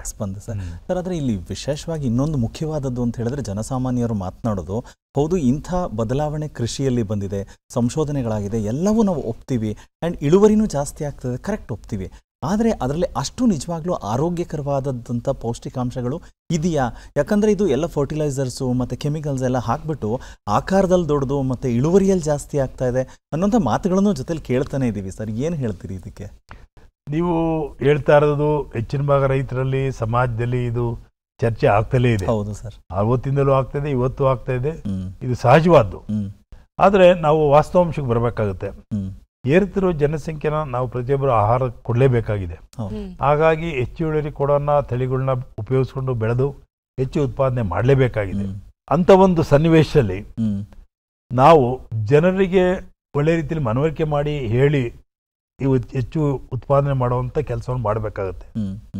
ಈ ಒಂದು ಪ್ರಯತ್ನದಲ್ಲಿ ನೀವು ಹೇಳಿದಾಗೆ ಈ ರೋಗ ರುಜಿನಗಳು ಬರೋದು ಸಹಜ ಅಂತ ನಾನು ಅವಾಗಲೇ ಹೇಳಿದೆ. ಹೌದು. ಈಗ ಯಾರಾದರೂ ಒಬ್ರು ಚೆನ್ನಾಗಿದ್ದಾರೆ ಅಂದರೆ ಅವ್ರು ಜಾರಿಗೆ ಮುತ್ತಿ ಹಾಕ್ತಾರೆ, ರೈತಲ್ಲ. ನಾನು ಅದನ್ನು ಹೆಚ್ಚಿಗೆ ವಿಸ್ತರಿಸಿ ಹೇಳಕ್ಕೆ ಹೋಗೋದಿಲ್ಲ. ಹಾಗೆ ಒಂದು ಬೆಳೆ ಭಾಳ ಸಮೃದ್ಧವಾಗಿದೆ ಅಂದರೆ ಅದಕ್ಕೆ ಇರುವಂಥ ಕೀಟ, ರೋಗ, ಬಾಧೆ ಎಲ್ಲ ಬರುವುದು ಸಹಜ ಇರ್ತದೆ. ಆದರೆ ಹತೋಟಿ ಮಾಡಲೇಬೇಕಾಗುತ್ತೆ. ಹತೋಟಿ ಮಾಡಬೇಕಾದ್ರೆ ಈ ಕೀಟ ಮತ್ತು ರೋಗಕ್ಕೆ ಏನು ಬೇಕಲ್ಲ ಔಷಧಿಗಳನ್ನ ಬಳಸಿದಾಗ ಸ್ವಲ್ಪ ಪ್ರಾರಂಭದಲ್ಲಿ ಆ ಒಂದು ಬೀಜದ ಮೇಲೆ ಮತ್ತೊಂದು ಅದು ಔಷಧಿ ಹೋಗಿರ್ತಿಲ್ಲ ಅಂತಲ್ಲ. ಆದರೆ ಅದು ಸರಿಯಾದ ರೀತಿಯಲ್ಲಿ ತೊಳೆದು ಸರಿಯಾದ ರೀತಿ ನಾವು ಉಪಯೋಗಿಸಿದ್ದೆ ಆದರೆ, ಈಗ ಒಂದು ಮಾವಿನ ಹಣ್ಣು ಒಂದು ವಾರದಲ್ಲಿ ಬೆಳೆದಿರ್ತಾರೆ, ಹಿಂದಿನ ಸ್ಪ್ರೇ ಮಾಡಿರ್ತಾರೆ, ಸರಿ. ಅದಕ್ಕಿಂತ ಮುಂದುವರೆದು ಟೊಮೊಟೊ ತೆಗೆದುಕೊಳ್ಳಿ. ಟೊಮೊಟೊಗೆ ಎಷ್ಟೋ ಸಾರಿ 2-3 ದಿನದಿಂದಲೇ ಸ್ಪ್ರೇ ಮಾಡಿರ್ತಾರೆ, ಅದನ್ನು ಮಾರ್ಕೆಟಿಗೆ ತರ್ತಾರೆ. ಅದೇನಾದ್ರು ಸ್ಪ್ರೇ ಮಾಡ್ದಲ್ಲಿ ಹಾಗೆ ತಂದರೆ ಅದೆಲ್ಲ 90 ಕಪ್ ಏನೋ ಕಂಡ್ರೆ ಜನಗಳು ತಗೊಳ್ಳೋದೇ ಇಲ್ಲ. ಅದು ಔಷಧಿಗಳು ಚೆನ್ನಾಗಿದ್ದು ನೀಟಾಗಿದ್ದರೆ ಜನಗಳು ತಗೊಳ್ತಾರೆ. ಇದು ಸಹಜವಾದಂಥ ಪರಿಸ್ಥಿತಿ. ಹಾಗಾಗಿ ಅದನ್ನು ತಂದಾಗ ನಾವು ಕೆಲವು ಉತ್ಪನ್ನಗಳನ್ನ ಚೆನ್ನಾಗಿ ತೊಳೆದು ಉಪ್ಪು ನೀರಲ್ಲಿ, ಮತ್ತು ಇವತ್ತೆಲ್ಲ ತಂತ್ರಜ್ಞಾನ ಇದೆ ಅದಕ್ಕೆ ಬಳಸೋದ್ರಿಂದ ಆ ಒಂದು ಔಷಧಿಯ ಏನು ಪರಿಣಾಮ ನಮ್ಮ ಆರೋಗ್ಯದ ಮೇಲೆ ಬರ್ತಿದ್ದೋ ಅದನ್ನ ಪೂರ್ಣ ನಾವು ತಡಿತೀನಿ ಅಂತ ಹೇಳೋಕ್ಕಲ್ಲ, ಕಡಿಮೆ ಮಾಡೋಕ್ಕೆ ಅವಕಾಶ ಇದೆ. ಇದನ್ನ ವಾಸ್ತವಾಂಶ ಒಪ್ಕೊಳ್ಳಬೇಕು. ಇವೆಲ್ಲ ಅನಿವಾರ್ಯ ಪರಿಸ್ಥಿತಿಯಲ್ಲಿ ನಾವು ಹೋಗ್ತಾ ಇದ್ದೀವಿ. ಕೆಲವನ್ನ ವಿಚಾರಗಳನ್ನ ನಾವು ಪೂರ್ಣ ಅರ್ಥೈಸ್ಕೊಂಡು ಮಾಡಿದ್ರೆ ತಪ್ಪೇನಾಗೋದಿಲ್ಲ. ಖಂಡಿತ ಸರ್. ಹಾಗಾದ್ರೆ ಕೃಷಿ ವ್ಯವಸಾಯದ ಒಂದು ಹಂತ ಆದರೆ ತಾವು ಹೇಳಿದ ಹಾಗೆ ಉತ್ತಮ ತಳಿಗಳು, ಪ್ರತ್ಯೇಕ ಬೆಳೆಗಳನ್ನು ಬೆಳೆಸುವಂಥ ಒಂದು ನಿರ್ದಿಷ್ಟ ಪ್ರಾಸೆಸ್ ಆಗಿರಬಹುದು, ತಂತ್ರಜ್ಞಾನದ ಒಂದು ಬದಲಾವಣೆ ಆಗಿರಬಹುದು. ಇದೆಲ್ಲದರ ಜೊತೆಗೆ ಮತ್ತಷ್ಟು ಪೂರಕವಾ ಹೇಗೆ ಅಂತ ಅಂದರೆ ಸರ್, ಹವಾಮಾನ, ವಾತಾವರಣ ಅನ್ನುವಂಥದ್ದು, ಇಂಥದ್ದೇ ಫಲವತ್ತಾದ ಭೂಮಿ, ಇಂಥದ್ದೇ ಭೂಮಿಯಲ್ಲಿ ಇಂಥದ್ದೇ ಬೆಳೆಗಳನ್ನು ಬೆಳೆಯೋಕ್ಕೆ ಸಾಧ್ಯ ಅನ್ನುವಂಥದ್ದು. ಇದ್ರ ಜೊತೆಗೆ ಅಂದರೆ ಇತ್ತೀಚಿನ ದಿನಗಳಲ್ಲಿ ಸಾಮಾನ್ಯರು ನಾವು ಮಾತಾಡ್ತಾ ಇರ್ತೀವಿ ಅಂದರೆ ಸೀಸನ್ಗಳು, ಬೇಸಿಗೆ ಕಾಲ ಅನ್ನೋದು ಸಂಪೂರ್ಣವಾಗಿ ಬಿಸಿಲು ಕೊಡುತ್ತಾ ಅಥವಾ ಮಳೆಗಾಲದಲ್ಲಿ ನಿರೀಕ್ಷಿತವಾಗಿ ಮಳೆ ಆಗುತ್ತಾ ಅನ್ನೋಂಥದ್ದು ಎಲ್ಲವೂ ಕೂಡ ಕೊನೆಗೆ ದೇವ್ರ ಮೇಲೆ ಬಿಟ್ಟಿದಪ್ಪ, ನಾವು ಬೆಳೆಯೋದನ್ನು ಬೆಳಿತೀವಿ ಅಂತ ಹೇಳ್ತಾರೆ. ಸೊ ಇದು ನಿಜಕ್ಕೂ ಅಷ್ಟು ಪರಿಣಾಮ ಬೀರ್ತಾ ಇದೆಯಾ ಸರ್? ಹೌದು. ಇವತ್ತಿನ ಒಂದು ವಾತಾವರಣದ ಬೆಳವಣಿಗೆ ನೋಡಿದ್ರೆ, ಹವಾಮಾನದ ಬೆಳವಣಿಗೆ ಹಿಂದೆ ಪೂರ್ವದಲ್ಲಿ ನಮ್ಮ ಹಿರಿಯರು ಏನು ಹೇಳ್ತಿದ್ರು, ಅದು ಮೇ ತಿಂಗಳಲ್ಲಿ ಭರಣಿ ಮಳೆ ಶುರುವಾದರೆ ನಮಗೆ ಒಳ್ಳೆ ಭರಣಿ ಮಳೆ ಆದರೆ ಮಳೆ ಚೆನ್ನಾಗಾಗುತ್ತೆ ಅಂತ ಒಂದು ನಂಬಿಕೆ ಇತ್ತು. ಅದೇ ರೀತಿ ವರ್ಷ ಪೂರ್ತಿ ಮಳೆ ಆಗೋದು, ಎಲ್ಲೂ ಹೆಚ್ಚಿನ ಭಾಗ 5 ವರ್ಷಗಳಲ್ಲಿ 1 ವರ್ಷ ಏನಾದ್ರು ತೊಂದರೆ ಆಗ್ತಿತ್ತೇನೋ, ಇನ್ನು ಉಳಿಕೆ 4 ವರ್ಷ ಸಕಾಲದಲ್ಲಿ ಮಳೆಯಾಗಿ ಬೆಳೆ ಆಗ್ತಾ ಇತ್ತು. ಆದರೆ ಇತ್ತೀಚಿನ ವರ್ಷಗಳಲ್ಲಿ ಈ ಮಳೆ ಏನು ಬೀಳ್ತಾ ಇದೆಯಲ್ಲ, ಒಂದು ಸಮತೋಲನವಾಗಿ ಬೀಳ್ತಾ ಇಲ್ಲ. ಒಂದ್ಸಾರಿ ಬರುತ್ತೆ, ಯಥೇಚ್ಛ ಉದು ಬಿಡುತ್ತೆ, ಬೇರೆ ಬೇರೆ ತರ ಪ್ರಾಬ್ಲಮ್ ಆಗುತ್ತೆ, ಮತ್ತೆ 1 ತಿಂಗಳು ಗ್ಯಾಪ್ ಕೊಡುತ್ತೆ. ಆ ಹೊಲದ ಬೇಸಾಯಗಳಿಗೆ ನಮಗೆ ನೀರು ಆಲ್ಮೋಸ್ಟ್ ಪ್ರತಿಯೊಂದು ಬೆಳೆಗೂ, ಎಂಥ ಬೆಳೆಗೂ 15 ವಾರ 10-15 ದಿನಕ್ಕೆ ಒಂದ್ಸರಿ ಬೇಕೇ ಬೇಕು. 1 ತಿಂಗಳು ಗ್ಯಾಪ್ ಕೊಟ್ಟಾಗ ಅದು ಅಷ್ಟೊಂದು ಕಡಿಮೆ ಮಳೆ ಆದಾಗ ಆ ಬೆಳೆ ಸುಧಾರಿಸ್ಕೊಳ್ಳಿಕ್ಕೆ ಬಹಳ ಕಷ್ಟ ಇದೆ. ಇದು ನಮ್ಮ ಕರ್ನಾಟಕ ಅಷ್ಟೇ ಇಲ್ಲ, ರಾಷ್ಟ್ರ ವ್ಯಾಪ್ತಿಯಲ್ಲೂ ಇದೆ, ಹೊರದೇಶಗಳಲ್ಲೂ ಆಗಿದೆ. ನಾನೊಂದ್ಸರಿ ಸಿಲೋನಲ್ಲಿ ಶ್ರೀಲಂಕಾದ ಪ್ರವಾಸ ಮಾಡ್ಬೇಕಾದ್ರೆ ಆ ರೈತರು ಹೇಳ್ತಿದ್ದು, ಸರ್ ಹಿಂದೆ ನಮಗೆ ವರ್ಷದಲ್ಲಿ ಸುಮಾರು 6 ತಿಂಗಳು ಒಳ್ಳೆ ಮಳೆ ಆಗೋದು, ಭತ್ತದ ಬೆಳೆ ಬೆಳೀತಾ ಇದ್ದು, ಇವತ್ತು ಭತ್ತದ ಬೆಳೆ ಕೈ ಬಿಡಬೇಕಾಗುತ್ತೆ, ಯಾಕೆಂದ್ರೆ ಅದಕ್ಕೆ ನಿರಂತರವಾಗಿ ನೀರು ಸಿಗ್ತಾ ಇಲ್ಲ. ಹಾಗಾಗಿ ಬೆಳೆ ಬದಲಾವಣೆ ಬೇಕು ಅಂತ ಅಂದಾಗ ನಾನು ಹೇಳಿದೆ, ರಾಗಿ ಬೆಳೀರಿ, ಕನಿಷ್ಠ ಪಕ್ಷ 15-20 ದಿನ ಮಳೆ ಇಲ್ದಿರೂ ತಡ್ಕೊಳುತ್ತೆ ಅಂದಾಗ ಈಗ ಅಲ್ಲಿ ಶ್ರೀಲಂಕಾದಲ್ಲೂ ರಾಗಿ ಬೆಳೆ ಶುರುವಾಯಿತು. ಅದೇ ರೀತಿ ನಾನು ಈ ಮಧ್ಯ ರಾಜ್ಯಗಳಿಗೆ, ನಮ್ಮ ಮಧ್ಯ ಪ್ರಾಂತ್ಯ ರಾಜ್ಯಗಳಿಗೆಲ್ಲ ಸಾಕಷ್ಟು ಪ್ರವಾಸ ಮಾಡಿದ್ದೀನಿ. ನಮ್ಮ ಗುಜರಾತಿಂದ ಹಿಡಿದು ಒರಿಸ್ಸಾ ತನಕನು, ಛತ್ತೀಸ್ಗಢ, ಜಾರ್ಖಂಡು, ಅಲ್ಲೂ ಅಷ್ಟೇ. ನಿಮ್ಗೆ ಆಶ್ಚರ್ಯ ಆಗ್ಬೋದು, ಅಲ್ಲಿ 1200-300 mm ಮಳೆ ಆಗುತ್ತೆ. ಮಧ್ಯಪ್ರದೇಶ, ಛತ್ತೀಸ್ಗಢ, ಜಾರ್ಖಂಡಲ್ಲಿ ಭತ್ತನೇ ಬೆಳೀತಾ ಇದ್ರು ಸುಮಾರು. ಆದರೆ ಈ ಒಂದು 15-20 ವರ್ಷದ ಮಳೆಯ ಏರ್ಪೇರಲ್ಲಿ ಅವರು ಭತ್ತ ತೆಗೆದುಕೊಳ್ಳೋಕೆ ಆಗದಲೇ ಸಾಕಷ್ಟು ಸಂಕಷ್ಟದಲ್ಲಿದ್ದರು. ನಾವು ಅದು QRT ಚೇರ್ಮನ್ ಅಂತ ಕನ್ವೆನ್ಷನಲ್ ರಿವ್ಯೂ ಚೇರ್ಮನ್ ಆಗಿ ಆ ಎಲ್ಲ ರಾಜ್ಯಗಳಿಗೆ ಹೋದಾಗ ರೈತರ ಅಭಿಪ್ರಾಯ ಥರ ಹೇಳ್ತಾ ಇದ್ರು. ನಾನು ಹೇಳಿದೆ ಅಲ್ಲಿ 3 ಥರ ಭೂಮಿ ಇದ್ದಾವೆ. ಒಂದು ಅಪ್ಲ್ಯಾಂಡು, ಮಿಡ್ಲ್ಯಾಂಡ್, ಲೋಲ್ಯಾಂಡ್ ಅಂತೀವಿ. ಅತ್ಯಂತ ಕೆಳಗಡೆ ಇರೋದು, ಮಧ್ಯದಲ್ಲಿರೋದು, ಮೇಲಿರೋದು. ಆ ಮೇಲಿರೋ ಭಾಗದ ಜಾಗಗಳೆಲ್ಲ ಸಾಕಷ್ಟು ಒಣಗಿ ಭತ್ತ ಬೆಳೆನೇ ತೆಗೆದುಕೊಳ್ಳೋಕ್ಕೆ ಆಗ್ತಾ ಇಲ್ಲ ಅಂತ ಹೇಳಿದ್ರು. ಅದಕ್ಕೆ ನಾನೇನು ಮಾಡಿದೆ, ನಾನು ಕುಲಪತಿ ಇದೆ 2011ರಲ್ಲಿ. ನಾವು ಈ QRT ಚೇರ್ಮನ್ ಆಗಿ ಸುಮಾರು 9 ರಾಜ್ಯಗಳಿಗೆ ಕೃಷಿ ವಿಜ್ಞಾನ ಕೇಂದ್ರ ಯಾವ ರೀತಿ ಕೆಲಸ ಮಾಡ್ತಿದ್ದೇವೆ ಅನ್ನೋದ್ರ ಬಗ್ಗೆ ಒಂದು ವರದಿ ಕೊಡಿ ಅಂತ ಹೇಳಿದ್ರು ಭಾರತ ಸರ್ಕಾರ. ಅವನ್ನೆಲ್ಲನೂ ನಾವು ಪ್ರತಿಯೊಂದನ್ನು ಭೇಟಿ ಮಾಡಿ ರೈತರ ಅಭಿಪ್ರಾಯ, ಅಲ್ಲಿ ಸ್ಥಳೀಯ ಜನಗಳ ಅಭಿಪ್ರಾಯ, ಮುಖಂಡರ ಅಭಿಪ್ರಾಯ, ತಜ್ಞರ ಅಭಿಪ್ರಾಯ ಎಲ್ಲ ತೆಗೆದುಕೊಂಡಾಗ ಈ ಸಮಸ್ಯೆ ಬಂತು ಅಂದಾಗ ನಾನೇ ಹೇಳಿದೆ, ನೇರವಾಗಿ ಹೇಳಿದೆ, ನೀವು ಯಾಕೆ ಭತ್ತನೆ ಬೆಳೆಯಕ್ಕೆ ಹೋಗ್ತೀರಾ ಮೇಗಡೆ ಜಮೀನುಗಳಲ್ಲೆಲ್ಲ, ಅಪ್ಲ್ಯಾಂಡ್ ಆದಷ್ಟು ನೀವು ಈ ಒಂದು ರಾಗಿ ಬೆಳಿಲಿಕ್ಕೆ ಪ್ರಯತ್ನಿಸಿ, ಬಹಳ ಒಳ್ಳೇದಾಗುತ್ತೆ ಅಂದಾಗ. ಅಂದ್ರೆ ಅವ್ರಿಗೆ ರಾಗಿ ಬಗ್ಗೆ ಹಿಂದೆ ಕೇಳಿದ್ರಂತೆ ಎಲ್ಲೋ ಒಂದ್ ಕಡೆ, ಆದ್ರೆ ಮಾಡ್ಲಿಕ್ಕೆ ಮನಸ್ಸು ಮಾಡಿರ್ಲಿಲ್ಲ. ಯಾವಾಗ ನಾವು ಹೇಳಿದ್ವೋ ಯೂನಿವರ್ಸಿಟಿಯಿಂದ 1-2 ಕ್ವಿಂಟಲ್ ರಾಗಿ ಜಾರ್ಖಂಡ್ ಕಳಿಸ್ತೋ, ಛತ್ತೀಸ್ಗಢ ಕಳಿಸ್ತೋ, ಪ್ರಾಯೋಗಿಕ ತೆಗೆದುಕೊಳ್ಳಿ ಒಂದು 20-25 ಎಕರೆ, ಮುಂದಿನ ದಿನಗಳಲ್ಲಿ ನಿಮಗೆ ಸರಿ ಅಂದ್ರೆ ಮಾಡಿರಿ ಅಂತ. ಇವತ್ತು 1000 ಎಕರೆ ಬಂದಿದೆ. ಛತ್ತೀಸ್ಗಢ ಇರ್ಬೋದು, ಜಾರ್ಖಂಡ್ ಇರ್ಬೋದು, ಇವನ್ ಒರಿಸ್ಸಾದಲ್ಲಿ ಬಂದು. ನಾನು ಯಾಕೆ ಹೇಳ್ತೀನಿ ಅಂದ್ರೆ, ಈ ಒಂದು ವಾತಾವರಣದ ಪ್ರತಿಕೂಲವನ್ನ ಬದಲಾವಣೆಗೆ ತಕ್ಕಂತೆ ಕೆಲವು ಬೆಲೆ ಬದಲಾವಣೆ ಮಾಡುವಂಥದ್ದು ಅತ್ಯಂತ ಅವಶ್ಯಕತೆ ಇದೆ. ಆವಾಗ ನಾವು ಖಂಡಿತ ಕೃಷಿಯಲ್ಲಿ ಸುಸ್ಥಿರ ನಿಂತುಕೊಳ್ಳಕ್ಕೆ ಸಾಧ್ಯವಾಗುತ್ತೆ. ಇವತ್ತು ನಗರಗಳಲ್ಲಿ, ಪೇಟೆಗಳಲ್ಲಿ ಹಣ ಇತ್ತು ಅಂತ ಹೇಳಿದ್ರೆ ಇಡೀ ವರ್ಷ 9 ಕಾಲನೂ ಸಿಗತ್ತೆ ಅನ್ನುವಂಥ ಹಂತಕ್ಕೆ ಬಂದಿದ್ರೆ ಅದು ಖುಷಿಯೇ ಹೌದು. ಆದರೆ ಎಲ್ಲ ಸಂದರ್ಭದಲ್ಲೂ ಆ ಒಂದೇ ರುಚಿ ಇರೋದಿಲ್ಲ ಬದಲಾವಣೆ. ಅಂದರೆ ಇದು ಕೃಷಿ ಕ್ಷೇತ್ರದ ಒಂದು ಹೊಸ ಬದಲಾವಣೆಯ ಜೊತೆಗೆ ಅಂದರೆ ಇದು ಎಷ್ಟು ಆರೋಗ್ಯಕರ ಸರ್ ಇದು? ಈಗ ನಮ್ಮಲ್ಲಿ ಮೊದಲು ನೀವು ಹೇಳಿದಾಗೆ ಅವರೇಕಾಯಿನ ಸಾಮಾನ್ಯ ಸಂಕ್ರಾಂತಿ ಟೈಮು, ಅದಕ್ಕಿಂತ 1 ತಿಂಗಳು ಮೊದಲು, ಅದಕ್ಕಿಂತ 1 ತಿಂಗಳು ಮುಂದೆ ಉಪಯೋಗಿಸ್ತಾ ಇದ್ರು ನಮ್ಮ ದಕ್ಷಿಣ ಕರ್ನಾಟಕದಲ್ಲಿ. ಅದು ಬಹಳ ಒಂದು ವಿಶೇಷವಾದಂಥ ಅಡುಗೆನೂ ಇತ್ತು, ಬೇರೆ ಬೇರೆ ಥರ ಅಡುಗೆ ಮಾಡ್ಕೊಂಡು ಅದ್ರ ಬಳಸ್ತಾ ಇದ್ರು. ಆದರೆ ನಮ್ಮ ವಿಜ್ಞಾನಿಗಳು ಇದ್ರ ಬಗ್ಗೆ ಇಷ್ಟೊಂದು ಒಲವಿರ್ಬೇಕಾದ್ರೆ ಯಾತಕ್ಕೋಸ್ಕರ ತಳಿಗಳು ವರ್ಷಪೂರ್ತಿ ಬರುವಂಥದನ್ನ ಕಂಡುಹಿಡಿಬಾರ್ದು ಅಂತ ಹೇಳಿ ಅವರೇ ಬೇರೆ ಬೇರೆ ತಳಿಗಳನ್ನ ಕಂಡುಹಿಡಿದ್ರು. ವರ್ಷದಲ್ಲಿ ಯಾವ ಬೇಕಾದ್ರೂ ಹಾಕ್ಬೋದು, ಯಾವ ಬೇಕಾದ್ರೂ ಬೆಳಿಬೋದು ಅಂತ. ಹಾಗಾಗಿ ಈ ತಳಿಗಳು ಬೇರೆ ಬೇರೆ ಕಾಲದಲ್ಲಿ ಬರ್ತಾ ಇದೆ. ಅದು ತಪ್ಪೇನಿಲ್ಲ ನನ್ನ ಅಭಿಪ್ರಾಯದಲ್ಲಿ, ಯಾಕೆಂದ್ರೆ ಇದರಲ್ಲಿ ಹೆಚ್ಚು ಪ್ರೋಟೀನ್ ಅಂಶ ಇದೆ. ಅದರಲ್ಲಿ ನಮ್ಮ ಅವರೆಕಾಳಿನಲ್ಲಿ ಅದು ಬಹಳ ಒಳ್ಳೇದು ಮನುಷ್ಯನ ಆರೋಗ್ಯಕ್ಕೂ. ಅದನ್ನು ಬಳಸೋದ್ರಿಂದ ತಪ್ಪೇನಾಗೋದಿಲ್ಲ. ಆದರೆ ಒಂದೇನಂದ್ರೆ ಕೆಲವು ಕಾಲದಲ್ಲಿ ರೋಗ ಕೀಟಗಳು ಬರೋದ್ರಿಂದ ಅದು ನಿಯಂತ್ರಣ ಮಾಡುವಂತ ಕೆಲಸ ನಾವು ಮಾಡಲೇಬೇಕಾಗುತ್ತೆ. ಅದು ಮಾಡ್ಕೊಂಡು ಬಳಸೋದು ತಪ್ಪೇನಾಗೋದಿಲ್ಲ. ತಮ್ಮ ಒಂದು ವೃತ್ತಿ ಬದುಕಿನಲ್ಲಿ ಕೃಷಿ ವಿಶ್ವವಿದ್ಯಾಲಯದಲ್ಲಿ ತಾವು ಸೇವೆ ಸಲ್ಲಿಸಿದಂತಹ ದಿನಗಳನ್ನ ನೋಡೋದಾದ್ರೆ ಬಹಳಷ್ಟು ಕ್ರಾಂತಿಕಾರಿ ಬದಲಾವಣೆಗಳನ್ನ ತಂದಿದ್ದೀರಿ ಸರ್. ತಮ್ಮ ಅಧಿಕಾರಾವಧಿಯಲ್ಲಿ ಆಗಿರಬಹುದು, ಅಂದ್ರೆ ರೈತರ ಮಕ್ಕಳಿಗೆ ಒಂದು 40% ಸೀಟ್ಗಳನ್ನು ಮೀಸಲಿರಿಸೋದಾಗಿರಬಹುದು, ಒಂದು CET ಕ್ರಮ, ಪರೀಕ್ಷಾ ಕ್ರಮ, ಕೃಷಿ ಪದವಿ ಕೋರ್ಸ್ಗಳಿಗಾಗಿರಬಹುದು, ಇರಬೇಕು ಅನ್ನೋ ಉದ್ದೇಶ ಇತ್ತು. ಹೌದು ಸರ್. ಈಗ CET ಬಂದು ನಮ್ಮ ವಿಶ್ವವಿದ್ಯಾಲಯದ CET-ನ ಅಳವಡಿಸ್ಕೊಂಡಿರಲಿಲ್ಲ. 2011ರಲ್ಲಿ ನಾವು ಅದರಲ್ಲಿ ಜವಾಬ್ದಾರಿ ತೆಗೆದುಕೊಂಡಾಗ ಮೊದಲನೇ ವರ್ಷ ನೋಡ್ದು, ಒಂದು ಕಡೆ ಸಾಕಷ್ಟು ನಿರೀಕ್ಷಣೆ ಮಟ್ಟಿಗೆ ವಿದ್ಯಾರ್ಥಿಗಳು ಬರ್ತಾ ಇರಲಿಲ್ಲ, ಇನ್ನೊಂದು ಕಡೆ ಪಾರದರ್ಶಕ ಕಾಪಾಡೋದು ಬಹಳ ಕಷ್ಟ ಆಗ್ತಿತ್ತು. ಅದಕ್ಕೆ ನಾವೇನು ಯೋಚನೆ ಮಾಡ್ದೋ, ಯಾವೊಬ್ಬ ವಿದ್ಯಾರ್ಥಿಗೂ 0.01% ಅನ್ಯಾಯ ಆಗಬಾರ್ದು ಅಂತ ಹೇಳಿ ಇದರ CET ವ್ಯಾಪ್ತಿ ತರಬೇಕು ಅಂತ ಹೇಳಿ ಸಾಕಷ್ಟು ಚಿಂತನೆ ಮಾಡಿ 2011ರಲ್ಲಿ CET ವ್ಯಾಪ್ತಿ ತಂದೋ. ಅದು 2 ಥರ ಅನುಕೂಲ ಆಯಿತು. ಒಂದು ಕಡೆ ನಮ್ಮ ಆವತ್ತಿನ ದಿನಕ್ಕೆ 6 ವಿಶ್ವವಿದ್ಯಾಲಯಗಳಿದ್ದವು. ಅಂದರೆ ಶಿವಮೊಗ್ಗ ಡಿಕ್ಲೇರ್ ಆಗಿತ್ತು, ಪ್ರಾರಂಭ ಆಗಲಿಲ್ಲ, ನಮ್ಮ ವಿಶ್ವವಿದ್ಯಾಲಯ ವ್ಯಾಪ್ತಿಲೇ ಇತ್ತು. ಆ 5 ವಿಶ್ವವಿದ್ಯಾಲಯಕ್ಕೂ ಒಟ್ಟು ಅಪ್ಲಿಕೆಂಟ್ಸ್ ಎಷ್ಟಿದ್ರು ನೀವು ಆಶ್ಚರ್ಯ ಪಡ್ತೀರಾ. ಸುಮಾರು 16,000ದಿಂದ 17,000 ಮಾತ್ರ ಅಪ್ಲಿಕೆಂಟ್ಸ್ ಇದ್ರು. ಅದೇ ನಾವು CET ಪದವಿ ತಂದ್ಮೇಲೆ 1,37,000 ಜನ ಅಪ್ಲಿಕೆಂಟ್ಸ್ ಬಂದರು. ನನಗೆ ಹೇಗೆ ಅಂತ ಅಂದ್ಬಿಟ್ಟು ಹಾಗೆ ಸೂಕ್ಷ್ಮ ನೋಡಿದಾಗ ಆ CET ಇದರಲ್ಲಿ ಚೆಕ್ ಲಿಸ್ಟ್ ಅಲ್ಲಿ ಏನಿತ್ತು ಅಂದ್ರೆ BE ಇಂಜಿನಿಯರಿಂಗು ಮತ್ತೆ ಇವು ಮಾತ್ರ ಇದ್ದವು, ಅಗ್ರಿಕಲ್ಚರ್ ಇರಲಿಲ್ಲ. ಯಾವಾಗ ನಾವು ಅಗ್ರಿಕಲ್ಚರ್ ಅದರಲ್ಲಿ ಆ ಒಂದು ಇದರಲ್ಲಿ ತಂದು, ಎಷ್ಟೋ ಗ್ರಾಮೀಣ ಪ್ರದೇಶದಲ್ಲಿ ಈ ಒಂದು ಅಗ್ರಿಕಲ್ಚರ್ ಇದೆ, ವೆಟರ್ನರಿ ಇದೆ, ಹಾರ್ಟಿಕಲ್ಚರ್ ಇದೆ, ಡಿಗ್ರಿ ಪ್ರೋಗ್ರಾಮ್ಸ್ ಸಾಕಷ್ಟು ಜನಕ್ಕೆ ಗೊತ್ತಿಲ್ಲ.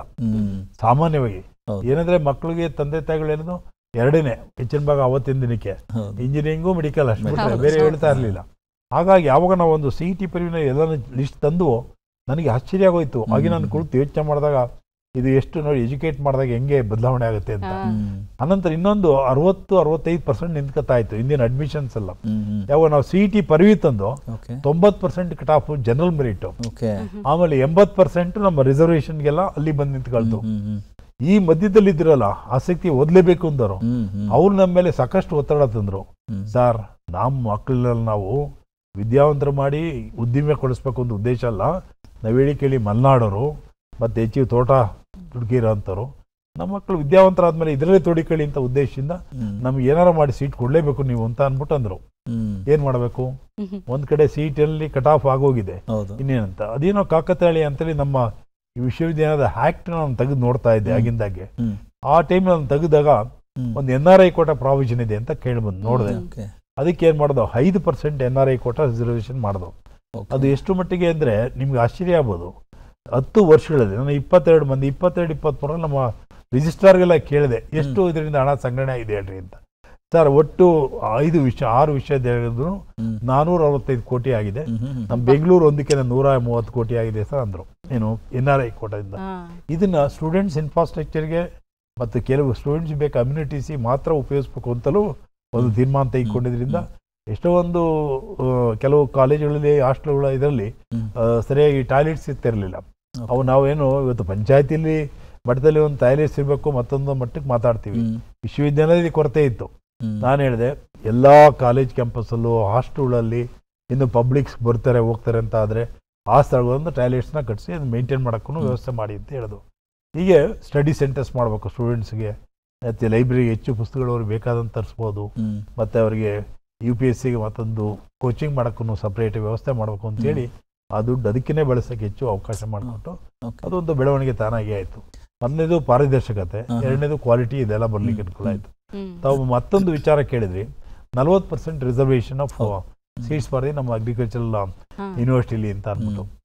ನಾವು 69 ಸೇರ್ಕೊಂಡಾಗ ಈ ಚಿಕ್ಕೇಗೌಡರು ಬ್ಯಾಚ್ ಅಂತ ಒಂದು ನಮ್ಮ ಯೂನಿವರ್ಸಿಟಿ ಸೇರ್ಕೊಂಡು ನಮ್ಮ ಬ್ಯಾಚಲ್ಲಿ ಸೇರ್ಕೊಂಡ್ರು. 23% ರಿಸರ್ವೇಷನ್ ತಂದಿದ್ರು 1969ರಲ್ಲಿ. ಅದು ಕೆಲವರಿಗೆ ನಮ್ಮಲ್ಲಿ 2 ಸೆಕ್ಷನ್ ಇದ್ವು ಮೊದಲು. ಯಾವಾಗ ಇದೊಂದು ಬ್ಯಾಚ್ ಬಂತ 3 ಸೆಕ್ಷನ್ ಮಾಡಿದ್ರು, ABC ಅಂತ. ಅದು ಚಿಕ್ಕೇಗೌಡರು ಬ್ಯಾಚ್ ಅಂತಲೇ ಹೆಸರು ಹೇಳೋರು ಅವತ್ತಿದ್ದಕ್ಕೆ, ಆ ಕೋಟಾದಲ್ಲಿ ಬಂದ್ರು ಅಂತ. ಸೊ ಕೊನೆಗೇನಾಯ್ತು, ನಾವು ಯೋಚನೆ ಮಾಡ್ತಾ ಇದೆ, ಕೃಷಿಗೆ ಸಂಬಂಧಪಟ್ಟಂತ ವಿದ್ಯಾಭ್ಯಾಸ ಕೃಷಿ ಮಕ್ಕಳಿಗೆ ಹೆಚ್ಚು ಆದ್ಯತೆ ಕೊಟ್ಟು ಮಾಡಿಸೋದು ಸೂಕ್ತ ಇದೆ. ಆದ್ರಿಂದ ಇದು 40% ಕೊಟ್ಟರು ತಪ್ಪೇನಿಲ್ಲ ಅಂತೇಳಿ 2013ರಲ್ಲಿ ಪ್ರಸ್ತಾವನೆ ಮೂವ್ ಮಾಡಿದ್ರು. 2014ರಿಂದ ಜಾರಿ ಬಂತದು, ನಿರಂತರ ಹೋಗ್ತಾ ಇದೆ ಇದು. ಯಾರು ನಗರ ಪ್ರದೇಶಗಳು ಅಂದರೆ ಹಳ್ಳಿಗೆ ಹತ್ತಿರವಾಗಿದೆ ಅಂಥವ್ರೆಲ್ಲರೂ ಕೂಡ ಕೃಷಿ ಬೇಡ ಅಂತ ಹೇಳ್ಬಿಟ್ಟು ಅಂದರೆ ಕೆಲಸಗಳು ಮಾಡೋಕ್ಕೆ ಬರ್ತಾ ಇದ್ರು, ಬೇರೆ ಬೇರೆ ಕಂಪನಿಗಳಲ್ಲೋ ಗಾರ್ಮೆಂಟ್ಸಲ್ಲೋ ಇನ್ನೆಲ್ಲೋ ಈ ಥರದ್ದೆಲ್ಲ. ಬಟ್ ಈ ಚಾಲೆಂಜ್ಗಳ ಮಧ್ಯದಲ್ಲಿ ನೀವೊಂದು ದೊಡ್ಡ ಜವಾಬ್ದಾರಿ ತಗೊಂಡು ಗ್ರಾಮೀಣ ಭಾಗದ ವಿದ್ಯಾರ್ಥಿಗಳನ್ನು ಅಥವಾ ಆಸಕ್ತರನ್ನು ಮತ್ತೆ ಇಂಥ ವಿದ್ಯಾಭ್ಯಾಸನ ಶೈಕ್ಷಣಿಕವಾಗಿ ಮಾಡಿಕೊಂಡು ನಿಮ್ಮ ಬದುಕನ್ನು ಕಟ್ಕೊಳ್ಳೋದಕ್ಕೆ ಸ್ವಾವಲಂಬಿಗಳಾಗಿ ವಿದ್ಯಾರ್ಥಿಗಳು ಮಾತ್ರ ಅಲ್ಲ ಮಹಿಳೆಯರು ಕೂಡ ಅನ್ನುವಂಥ ಒಂದು ದೊಡ್ಡ ಪಥವನ್ನು ನಿರ್ಮಾಣ ಮಾಡ್ತಿರಲ್ಲ ಸರ್, ಆ ವಿಚಾರಗಳ ಬಗ್ಗೆ ಹೇಳಿ ಸರ್. ಇದಕ್ಕೆ ಒಂದು ಪೂರ್ವಭಾವಿಯಾಗಿ ಭಾರತ ಸರ್ಕಾರ ನಮಗೊಂದು ಯೋಜನೆನ ವಿಶ್ವವಿದ್ಯಾಲಯ ಕೊಡ್ತು. ಏನಂದ್ರೆ RBRC ಅಂತ ಗ್ರಾಮೀಣ ಸಂಪನ್ಮೂಲ ಅಭಿವೃದ್ಧಿ ಸಂಸ್ಥೆ ಅಂತ ಅಂದ್ಬಿಟ್ಟು ಒಂದು ಯೋಜನೆ ಕೊಡ್ತು. ಕೊಟ್ಬಿಟ್ಟು ಈ ಒಂದು ಭಾಗದಲ್ಲಿ ರೈತರ ಆರ್ಥಿಕತೆ ದ್ವಿಗುಣ ಮಾಡ್ಲಿಕ್ಕೆ ಏನ್ ಸಾಧ್ಯನೋ ಸರ್ವ ಪ್ರಯತ್ನ ಪಟ್ಟು ಮಾಡಬೇಕು ಅಂತ. ಅಂದ್ರೆ ಏನೇನು ತಂತ್ರಜ್ಞಾನಗಳಿದ್ದಾವೋ ಎಲ್ಲವನ್ನೂ ಬಳಸ್ಕೊಂಡು, ಏನೇನು ನಿಮಗೆ ಸಂಪರ್ಕಗಳಿದೆ ಎಲ್ಲನೂ ಬಳಸ್ಕೊಂಡು, ಏನೇನು ಮಾರುಕಟ್ಟೆ ವ್ಯವಸ್ಥೆ ಮಾಡ್ಬೋದು, ಮೌಲ್ಯವರ್ಧನೆ ಮಾಡ್ಬೋದು, ಎಲ್ಲನೂ ಮಾಡಿ ಒಟ್ಟಾರೆ ಅಂತಿಮವಾಗಿ 5 ವರ್ಷದಲ್ಲಿ ಅವ್ರ ಆರ್ಥಿಕ ದ್ವಿಗುಣ ಆಗಬೇಕು ಅಂತ ಒಂದು ಯೋಜನೆ ನಮ್ಮ ಯೂನಿವರ್ಸಿಟಿ ಕೊಟ್ಟರು. ಇಂಥವು 5 ಯೋಜನೆಗಳು ರಾಷ್ಟ್ರವ್ಯಾಪ್ತಿ ಬಂದವು. ಅದರಲ್ಲಿ ಒಂದು ನಮ್ಮ ವಿಷಯದ ಬಂದಾಗ, ನಮ್ಮ ವಿಷಯದ ಅವತ್ತು ನಾನು ಹೆಡ್ ಆಫ್ ದಿ ಡಿಪಾರ್ಟ್ಮೆಂಟ್ ಇದೆ. ಹಿಂದೆ ನಾನು ಅವಾಗಲೇ ಸುಮಾರು 15 ಜಿಲ್ಲೆಗಳಲ್ಲಿ ಬೇರೆ ಬೇರೆ ಹುದ್ದೆಗಳೆಲ್ಲ ಕೆಲಸ ಮಾಡಿದೆ. ಎಲ್ಲರೂ ಬಂದು ಇದು ಪ್ರೊಫೆಸರ್ ನಾರಾಯಣಗೌಡರು ಕೊಟ್ಟರು ಒಳ್ಳೇದು ಅಂತ ಒಂದು ಸಲಹೆ ಬಂತು. ಅವತ್ತೇ ನಮ್ಮ ವೈಸ್ ಚಾನ್ಸಲರ್ 2004ರಲ್ಲಿ ಕರೆದ್ಬಿಟ್ಟು, ಏನು ಎಲ್ಲರೂ ನಿಮ್ಮ ಹೆಸರು ಹೇಳ್ತಾರೆ, ನೀವೇ ಜವಾಬ್ದಾರಿ ತಗೋಬೋದಲ್ಲ ಅಂತ ಒಂದು ಮಾತು ಕೇಳಿದ್ರು. ನನ್ನ ಜೀವನದಲ್ಲಿ ನಾನು ಏನಾದರೂ ಒಂದು ಹೇಳಿದ್ರೆ ನಮ್ಮ ಹಿರಿಯರು ಯಾರಾದ್ರೂ ನಾನು ಯಾವತ್ತೂ ಇಲ್ಲ ಅನ್ನಂಗಿಲ್ಲ. ಅದನ್ನ ಹೆಡ್ ಆಫ್ ದಿ ಡಿಪಾರ್ಟ್ಮೆಂಟ್ ಇದು ಮತ್ತೆ ನೀವು ಹಳ್ಳಿಗೆ ಹೋಗ್ಬೇಕು ಅಂದಾಗ ಸ್ವಲ್ಪ ಮುಜುಗರ ಆಗ್ತಾ ಇತ್ತು, ಇಲ್ಲ ಅಂತಲ್ಲ. ಆದ್ರೂ ಇದೊಂದು ಒಳ್ಳೆ ಸಂದೇಶ ಕೊಡುವಂಥ ಕೆಲಸ ಅಂದ್ಬಿಟ್ಟು ಆ ಒಂದು ಜವಾಬ್ದಾರಿ ನಾವು ತೆಗೆದುಕೊಂಡ್ಮೇಲೆ ಆ ಯೋಜನೆ ಎಲ್ಲಿ ಇದನ್ನು ಜಾರಿಗೊಳಿಸ್ಬೇಕು ಅಂತ ಸುಮಾರು ಚಿಂತನೆ ಆಯಿತು. ನಾವು 2004ರಲ್ಲಿ ಏನು ನಾವು ಈ ಒಂದು ಯೋಜನೆ ಇಂಪ್ಲಿಮೆಂಟ್ ಮಾಡುವಂಥ ಟೈಮ್ಗೆ ನಾವು ಹೆಬ್ಬಾಳಿಂದ JKVಗೆ ಶಿಫ್ಟ್ ಆಗಿದ್ದೆವು. ಶಿಫ್ಟ್ ಆಗಿರ್ಬೇಕಾದ್ರೆ ಅಷ್ಟೊತ್ತಿಗಾಲೇ ಕೊಡಿಗೇಳಿ ಒಂದು ನಗರ ಪ್ರದೇಶ ಆದಂಗೆ ಆಗ್ತಿತ್ತು. ಸುತ್ತ ನಮ್ಮ ಜಕ್ಕೂರು ಇರ್ಬೋದು, ಮತ್ತು ಹಾಗೆ ಮುಂದಿನ ಸುಮಾರು ಗ್ರಾಮಗಳೆಲ್ಲ ಆಲ್ಮೋಸ್ಟ್ ನಗರದ ಒಂದು ಪ್ರಭಾವದ ಮೇಲೆ ಬೀರ್ತಾ ಇತ್ತು. ನಾನು ಯೋಚನೆ ಮಾಡಿದೆ, ಈ ದೊಡ್ಡಬಳ್ಳಾಪುರದ ಈಚೆಗೆ ಏನಾದ್ರು ಮಾಡಿದ್ರೆ ಯೋಜನೆ ಬಹುಶಃ ಇನ್ನು 10-15 ವರ್ಷದಲ್ಲಿ ಇದು ಕಂಪ್ಲೀಟ್ ನಗರ ಆಗಿ ನಾವು ಮಾಡಿದ ಕೆಲಸಗಳು ಯಾವುದೂ ರೈತರಿಗೆ ಉಪಯೋಗ ಬರೋದಿಲ್ಲ, ಅದು ಮಾದರಿಯಾಗಿ ನಿಂತ್ಕೊಳ್ಳೋದು ಇಲ್ಲ. ಹಾಗಾಗಿ ಇದೇನೇ ಮಾಡೋದು ದೊಡ್ಡಬಳ್ಳಾಪುರ ಆಚೆಗೆ ಮಾಡಬೇಕು ಅಂತೇಳಿ ಅದಕ್ಕೂ ಸುಮಾರು ಯೋಚನೆ ಮಾಡಿ ತೂಪ್ಗೆರೆ ಹೋಬಳಿ ಅಂದ್ಬಿಟ್ಟು ದೊಡ್ಡಬಳ್ಳಾಪುರದಲ್ಲಿ ಒಂದು ಭಾಗನ ನಾವು ಆರಿಸ್ಕೊಂಡು, ಅಲ್ಲಿ 85 ಗ್ರಾಮಗಳಿದ್ದು, 8,000 ಕುಟುಂಬಗಳಿದ್ದು. ಅಲ್ಲಿ ನಮ್ಮ ಜೊತೆ 32 ಜನ ಸೈಂಟಿಸ್ಟು ಇದ್ರು, ಎಲ್ಲ ಪ್ರಾಧ್ಯಾಪಕರು, ಬರೀ ಬೇರೆ ಬೇರೆ ಎಲ್ಲ ವಿಚಾರದಲ್ಲಿ ಅನುಭವ ಇದ್ದಂಥವ್ರು. 8 ಜನ ಕಿರಿಯ ವಿಜ್ಞಾನಿಗಳು ಕಟ್ಕೊಂಡು 2015ರಲ್ಲಿ ಪ್ರಾರಂಭ ಮಾಡಿದವು. 2010ಕ್ಕೆ ನಾವು 3-4 ಸಾಧನೆಗಳು ಮಾಡಿದ್ದು. ದ್ವಿಗುಣ ಮಾಡೋದು ಒಂದು ರೈತರ ಆರ್ಥಿಕತೆ, ಅವರವರ ಕುಟುಂಬದ ಒಂದು ವ್ಯಾಪ್ತಿಲಿ. ಸಣ್ಣ ಕುಟುಂಬ ಆದರೆ ಅವ್ರ ವ್ಯಾಪ್ತಿಲಿ ಏನು ಮಾಡ್ಬೋದು ಅದು, ಮಧ್ಯಮ ಕುಟುಂಬ, ಮೇಗಡೆ ಕುಟುಂಬ, ಇವೆಲ್ಲನೂ ಮಾಡಿ ಆದಮೇಲೆ ಭಾರತ ಸರ್ಕಾರಕ್ಕೆ ಒಂದು ವರದಿ ಕೊಟ್ಟವು. ಮತ್ತು ಅಗ್ರಿಕಲ್ಚರ್ ಗ್ರೋತ್ ರೇಟು 4-5% ಎಲ್ಲೂ ಹೆಚ್ಚಿಗೆ ಹೋಗಿರಲಿಲ್ಲ, ಅಲ್ಲಿ 11% ಗ್ರೋತ್ ರೇಟು ಆಯಿತು. ಮೂರನೇದು ಯಾವಾಗ ದ್ವಿಗುಣವಾಯಿತು, ನಮ್ಮ ಪ್ಲಾನಿಂಗ್ ಕಮಿಷನ್ ಎಲ್ಲ ಬಂದು ನೋಡಿ ಇದೊಂದು ಒಳ್ಳೆ ಕೆಲಸ ಆಗಿದೆ ಅಂದ್ಬಿಟ್ಟು ಎಲ್ಲರೂ ಬಹಳ ಹೆಮ್ಮೆ ಪಟ್ಟರು. ಅದಕ್ಕಿಂತ ಇನ್ನೂ ಹೆಚ್ಚು ಅಂತ ಅಂದರೆ ಇದನ್ನು ರಾಷ್ಟ್ರವ್ಯಾಪ್ತಿ ಇದನ್ನು ಮಲ್ಟಿಪ್ಲೈ ಮಾಡಬೇಕು ಅಂತಲೂ ಒಂದು ಚಿಂತನೆ ಆಯಿತು. ಇದೇ ರೀತಿ ಮಾಡಿದ್ರೆ ರೈತರ ಆರ್ಥಿಕತೆ ಸುಭದ್ರ ಆಗುತ್ತೆ ಅಂತ. ಇದು ಕೊನೆಗೇನಾಯಿತು, 2014-15ರಲ್ಲಿ ಮಾನ್ಯ ದೇವೇಗೌಡರು ಬಂದು ಅವ್ರಿಗೇನಾಗಿದೆ, ಮೊನ್ನೆ ದೇವೇಗೌಡರು ಸಾಹೇಬರು ಈ ಪಾರ್ಲಿಮೆಂಟರಿ ಕಮಿಟಿ ಸಬ್ ಚೇರ್ಮನ್ ಆಗಿದ್ರು 2012-13ನಲ್ಲಿ. ಅವರು ಗುಜರಾತ್ಗೆ ಹೋಗಿದ್ದಾರೆ. ಗುಜರಾತ್ಗೆ ಅವತ್ತು ಹೋಗಿದ್ದ ಕಾರಣ ಏನಂತ ಅಂದರೆ, ಮೋದಿಜಿಯವರು ಚೀಫ್ ಮಿನಿಸ್ಟರ್ ಇದ್ದಾಗ ಅಲ್ಲಿ ಕೃಷಿಯನ್ನು ಬಹಳ ವೇಗವಾಗಿ ತೆಗೆದುಕೊಂಡು ಹೋಗ್ತಾ ಇದ್ದಾರೆ ಅಂತ ಎಲ್ಲ ಸುದ್ದಿ ಆಗ್ತಾ ಇತ್ತು. ಇವರು ಪಾರ್ಲಿಮೆಂಟ್ ಡೆಲಿಗೇಷನ್ನ ಕರ್ಕೊಂಡು ಗುಜರಾತ್ಗೆ ಹೋದರು. ಗುಜರಾತ್ಗೆ ಹೋದಾಗ 2012-13ರಲ್ಲಿ ಅಲ್ಲಿ ಎಲ್ಲ 3 ದಿನ ಎಲ್ಲ ಪ್ರದರ್ಶನ ಮಾಡಿದ್ದಾರೆ, ಜಿಲ್ಲೆ ರಾಜ್ಯ ಎಲ್ಲ. ಕೊನೆಗೆ ಒಂದು ರ್ಯಾಪಪ್ ಮೀಟಿಂಗ್ ಅಂತ ಆಗುತ್ತೆ, ಲಾಸ್ಟ್ ಡೇ ಎಲ್ಲ ಡಿಸ್ಕಷನ್ ಆಗಿ ಫೈನಲೈಸ್ ಆಗೋದು. ಆ ಮೀಟಿಂಗಲ್ಲಿ ಹೇಳಿದ್ದಾರೆ, ಅಲ್ಲಿ 2 ಕುಲಪತಿಗಳು ನಮಗೆ ಆಗಿಂದಾಗಿ ಡೆಲ್ಲಿಲಿ ಸಿಗ್ತಾ ಇದ್ರು, ನಾವು ವಿಚಾರ ಪ್ರಸ್ತಾವನೆ ಬರ್ತಾ ಇದ್ದು ನಮ್ದು. ಅವ್ರು ಹೇಳಿದ್ದಾರೆ, ಸರ್ ನಿಮ್ಮ ರಾಜ್ಯದಲ್ಲೇ ಪ್ರೊಫೆಸರ್ ನಾರಾಯಣಗೌಡ್ರು ಏನ್ ಮಾಡಿದಾರೋ ಅದು ರಾಷ್ಟ್ರಕ್ಕೆ ಒಂದು ಸಂದೇಶ ಕೊಡ್ತಾ ಇದೆ, ನೀವು ಅಲ್ಲೇ ಹೋಗಿ ನೋಡ್ದಲೆ ಇಲ್ಲಿಂದ ತಕ ಬಂದಿದ್ದೀರಲ್ಲ ಸರ್ ಅಂತ ಅವ್ರು ಕೇಳ್ಬಿಟ್ಟಿದ್ದಾರೆ. ಯಾರು ವೈಸ್ ಚಾನ್ಸಲರ್ಸ್ ಇಬ್ರು, ಅಲ್ಲಿ ಸೆಕ್ರೆಟರಿಗಳು ಬೇರೆ ಎಲ್ಲ ಇದ್ದಾರೆ, ಬಟ್ ಇವರು ಅದನ್ನ ಹೇಳಿದ್ದಾರೆ. ಇವರಿಗೆ ಸ್ವಲ್ಪ ತಲೆ ಬಿಸಿ ಆಗಿದೆ, ಏನು ಇತಿಗಳ ಮದ್ದಲ್ಲ ಅಂತ ನಾವು ಇಲ್ಲಿ ಬಿಟ್ಬಿಟ್ಟು ಅಲ್ಲಿ ಬಂದೆಲ್ಲ ನೋಡ್ತಾ ಇದೀಯಲ್ಲ ಅಂದ್ಬಿಟ್ಟು ನೆಕ್ಸ್ಟ್ ಡೇ ಬಂದರೆ ನನಗೆ ಫೋನ್ ಮಾಡಿದ್ರು. ನಾನು ಅವತ್ತು ಚಿಕ್ಕನಾಯ್ಕನಲ್ಲಿ ಇದ್ದಿದ್ದೆ, ಯಾವುದೋ ಒಂದು ಕಾರ್ಯಕ್ರಮ, ಅಲ್ಲಿ ಸರಿಯಾಗಿ ಮೊಬೈಲು ಬರ್ತಾ ಇರಲಿಲ್ಲ. ಸಾಯಂಕಾಲದ ಬರೋದಕ್ಕೆ 5-6 ಕಾಲ್ ಬಂದಿತ್ತು. ನಾನು ಅಲ್ಲಿಂದ ಕಾರ್ಯಕ್ರಮ ಮುಗಿಸ್ಕೊಂಡು ತುಮಕೂರು ಬರೋದಕ್ಕೆ. ಆಮೇಲೆ ನೋಡಿದೆ, ಇದು ಏನು ದೇವೇಗೌಡರು ಇಷ್ಟೊಂದು ಕಾಲ್ ಮಾಡಿದರೆ ಏನೋ ಒಂದು ವಿಷಯ ಇರಬೇಕು, ಯಾವುದೋ ಒಂದು ಅಪಾಯಿಂಟ್ಮೆಂಟ್ ಇರುತ್ತೆ ಅಥವಾ ಟ್ರಾನ್ಸ್ಫರ್ ಇರುತ್ತೆ ಅಂದ್ಬಿಟ್ಟು ನಾನು ಅದನ್ನ ಯಾವುದೋ ಡಿಲೇ ಮಾಡ್ತಾ ಇಲ್ಲ. ಯಾರದೇ ಆದ್ರೂ ರೈತರು ಮಾಡಿದ್ರು ಒಂದು ಫೋನ್ ತಗೊಂಡು ಅಟೆಂಡ್ ಮಾಡ್ತೀನಿ, ಮಿಸ್ ಕಾಲ್ ಇದ್ರು ನಾನು ಯಾವತ್ತಿನ ಮಾಡ್ತೇನೆ ಮಾಡೋದು. ಕೇಳಿದ್ರೆ ಏನಪ್ಪ ನಿಮ್ಮ ಹೆಸರನ್ನ ಗುಜರಾತಲ್ಲಿ ಹೇಳ್ತಾರೆ, ನಮ್ಗೆ ಇಲ್ಲಿ ಆಗ್ತಾ ಇರೋದು ನಮಗೆ ಗೊತ್ತಿರಲ್ಲ ಸರ್. ನಿಮ್ಗೆ 2009ರಲ್ಲಿ ನಿಮ್ಗೆ ಹೇಳಿದ್ದೆ ನಾನು ಡೆಲ್ಲಿಲಿ ಒಂದ್ಸರಿ, ಈ 2005ರಿಂದ ಆಗಿದ್ದಂತ ಎಲ್ಲ ಬದಲಾವಣೆಗಳು, ಇಬ್ಬರಿಗೆ ರಾಷ್ಟ್ರೀಯ ಪ್ರಶಸ್ತಿ ಬಂತು. ಪ್ರಶಸ್ತಿ ಬಂದಾಗ ನಿಮ್ಮ ಮನೆಗೂ ನಾವು ಕರ್ಕೊಂಬಂದು ಅವ್ರಿಗೆಲ್ಲ ಮಾತಾಡ್ಸಿದ್ದು ಅಂತ ಅಂದ್ಬಿಟ್ಟು ಹೇಳಿ ನೀವು ವಿಸಿಟ್ ಮಾಡಿ ಅಂತ ಹೇಳಿದೆ. ಆದ್ರೆ ತಾವು ಮರೆತ್ರೆ ಅಂತ ಕಾಣಿಸಿದೆ. ಹೌದಪ್ಪ ನಾನು ತಪ್ಪು ಮಾಡ್ಬಿಟ್ಟೆ ಅಂತ ಹೇಳಿ ಮಾರನೇ ದಿನಕ್ಕೆ ಬಂದು ಎಲ್ಲ ನೋಡಿದ್ರು. ಅವರು ಒಂದು ವೈಶಿಷ್ಟ್ಯತೆ ಅಂದ್ರೆ ಮಾನ್ಯ ದೇವೇಗೌಡರ ಇದು ಅಂತಂದ್ರೆ, ನೀವೇನು ಹೇಳ್ತಿರೋ ಬಹಳ ಗಂಭೀರವಾಗಿ ಗಂಟೆಗಟ್ಟಲೆ ಕೇಳ್ತಾರೆ, ಎಲ್ಲೂ ಮಧ್ಯೆ ಮಾತಾಡೋದೇ ಇಲ್ಲ. ನಾನು ಸುಮಾರು ಅವತ್ತು ಬೆಳಿಗ್ಗೆ 10 ಗಂಟೆ ಬಂದರು, ಸಾಯಂಕಾಲ 5 ಗಂಟೆ ತನಕ ನಾವು ಏನೇನು ಹೇಳಿದ್ವೋ ಏನೇನು ತೋರಿಸ್ಕೊಂಬಂದ್ವೋ, ಎಲ್ಲೆಲ್ಲಿ ಪ್ರಾತ್ಯಕ್ಷತೆ ಆಗಿದೆ, ರೈತರ ಸಂಸ್ಥೆ ಹೆಂಗೆ, ಹೆಣ್ಮಕ್ಳಿಗೆ ಈ ನಮ್ಮ ಮೌಲ್ಯವರ್ಧನೆ ಸಂಸ್ಕರಣೆ ಮಾಡಿರೋದು, ಮತ್ತೆ ಈ ಕುರಿ ಸಾಕಾಣಿಕೆಯವರಿಗೆ, ಮತ್ತೆ ಮೀನಿನ ಸಾಕಾಣಿಕೆಯಿಂದ ಏನ್ ಮಾಡ್ಬೋದು. ಯಾಕೆ ಅನೇಕ ಕೆರೆ ಕಟ್ಟೆಗಳೆಲ್ಲ ಖಾಲಿ ಬಿದ್ದಿರ್ತಿದ್ವು, ನಾವೇನ್ ಮಾಡೋದು ನಮ್ಮದೊಂದು ವ್ಯವಸ್ಥೆನೆ ಮಾಡ್ಬಿಟ್ಟು ಮೀನು ಬೆಳೆ ಉತ್ಪಾದಕ ಸಂಸ್ಥೆನೆ ಮಾಡ್ದು. ಹಾಗಾಗಿ ಸುಮಾರು 300 ವಾಟರ್ ಟ್ಯಾಂಕ್ಸನ್ನು ಉಪಯೋಗಿಸ್ಕೊಳ್ಳಿಕ್ಕೆ ಅನುಕೂಲ ಆಯಿತು. ಈ ರೀತಿ ಪ್ರತಿಯೊಂದನ್ನು ಸದ್ಬಳಕೆ ಆದಾಗ ಅಲ್ಲಿ ಆರ್ಥಿಕತೆ ತಾನಾಗಿ ಬೆಳೀಲಿಕ್ಕೆ ಅನುಕೂಲ ಆಗಿತ್ತು. ಎಲ್ಲ ಹೇಳಿದ್ಮೇಲೆ ನೋಡಪ್ಪ ಈ ಥರ ಒಂದು ಮಾದರಿ ಈ ರಾಷ್ಟ್ರವ್ಯಾಪ್ತಿ ತೆಗೆದುಕೊಂಡೋಗ್ಬಿಟ್ರೆ ರೈತರ ಬದುಕದ್ರಪ್ಪ, ಅಷ್ಟು ಮಾಡಿಸ್ಬಿಡು ಅಂತ ಅಂದರು.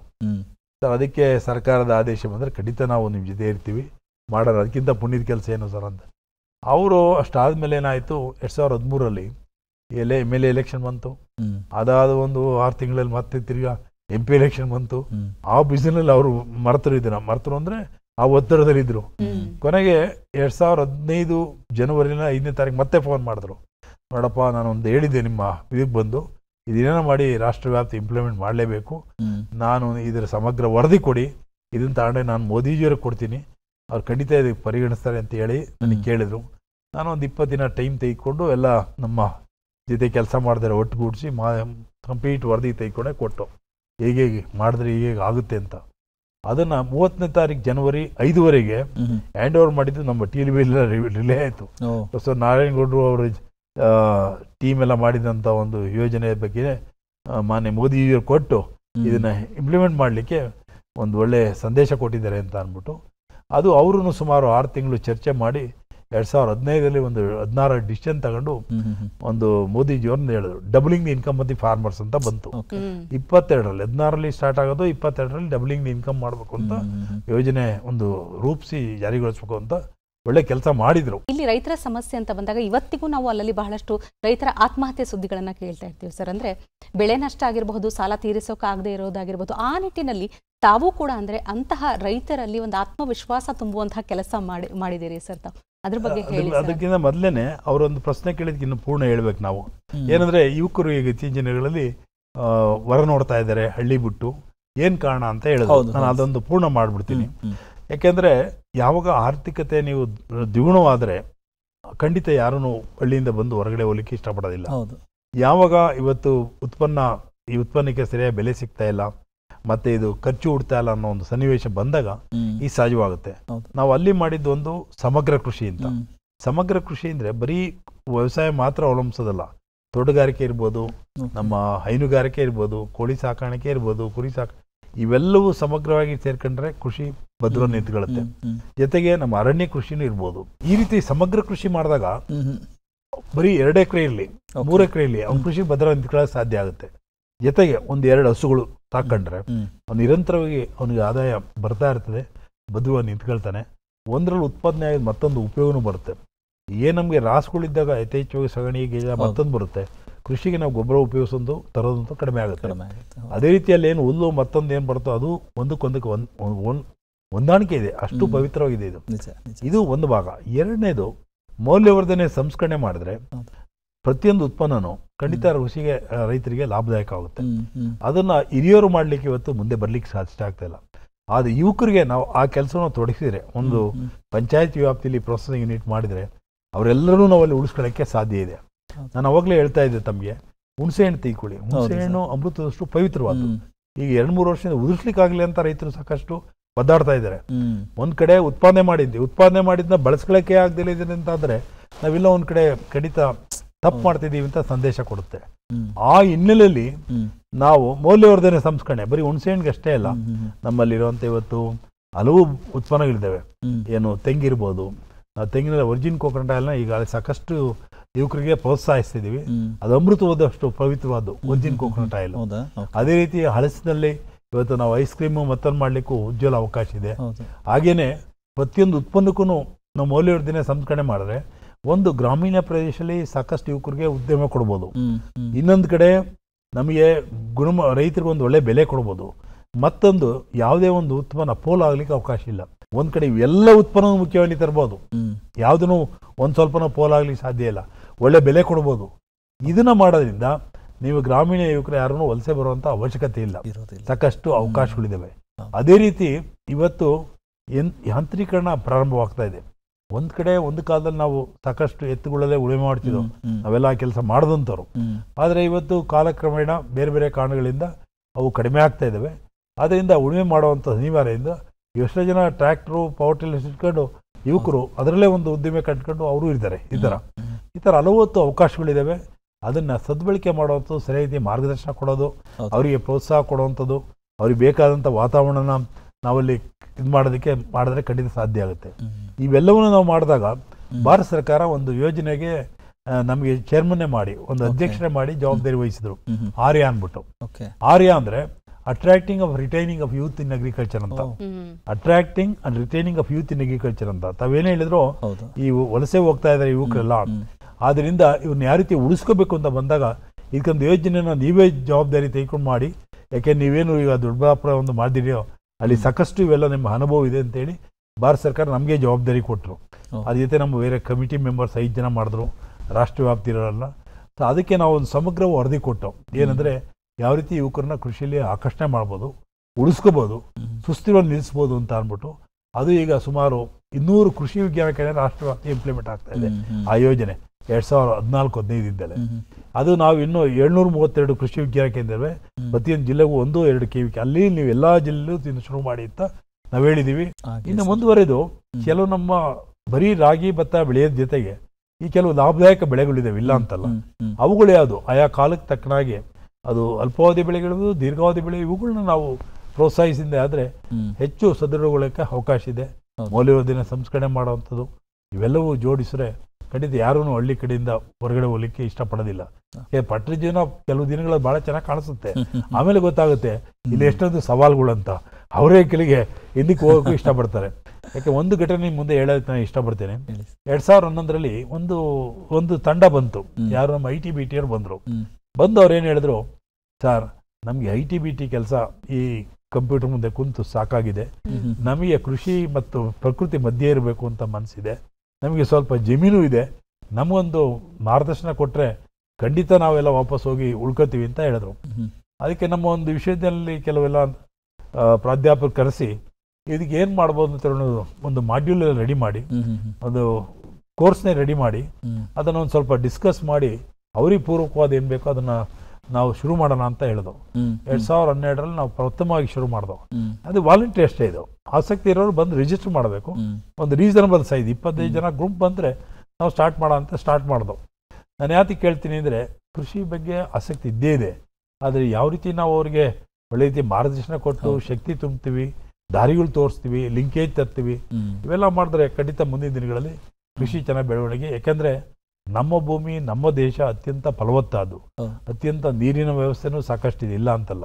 ಅದು ಸದ್ಬಳಕೆ ಮಾಡ್ಕೊಂಡ್ರೆ ನಾವು ಅಂತಾರಾಷ್ಟ್ರೀಯ ಮಟ್ಟದಲ್ಲಿ ಕೃಷಿಯಲ್ಲಿ ನಾವು ಎಲ್ಲಕ್ಕಿಂತ ಮುಂದೆ ಇರ್ಬೋದು. ಸರ್, ಅಂದ್ರೆ ರೈತರು ಆತ್ಮಹತ್ಯೆಯ ನಿರ್ಧಾರ ತೆಗೆದುಕೊಳ್ಳುವಂತಹ ಮನಸ್ಥಿತಿಗೆ ತಾವು ಅಂದ್ರೆ ಒಂದು ಧೈರ್ಯ ತುಂಬುವಂತಹ ಕೆಲಸ, ಆತ್ಮವಿಶ್ವಾಸ ತುಂಬುವಂತಹ ಕೆಲಸ ಮಾಡ್ತೀರಿ. ಅಂದ್ರೆ ಒಂದು ಬೆಳೆ ಕೈ ಕೊಟ್ಟಾಗ ಪರ್ಯಾಯ ಮಾರ್ಗಗಳು ಇದೆ ಅನ್ನುವಂತಹ ಭರವಸೆ ಕೊಟ್ಟಾಗ ಬಹುಶಃ ಅಲ್ಲಿ ಮತ್ತೊಂದು ಆಶಾಕಿರಣ ಮೂಡಬಹುದು. ಸರ್, ಖಂಡಿತ.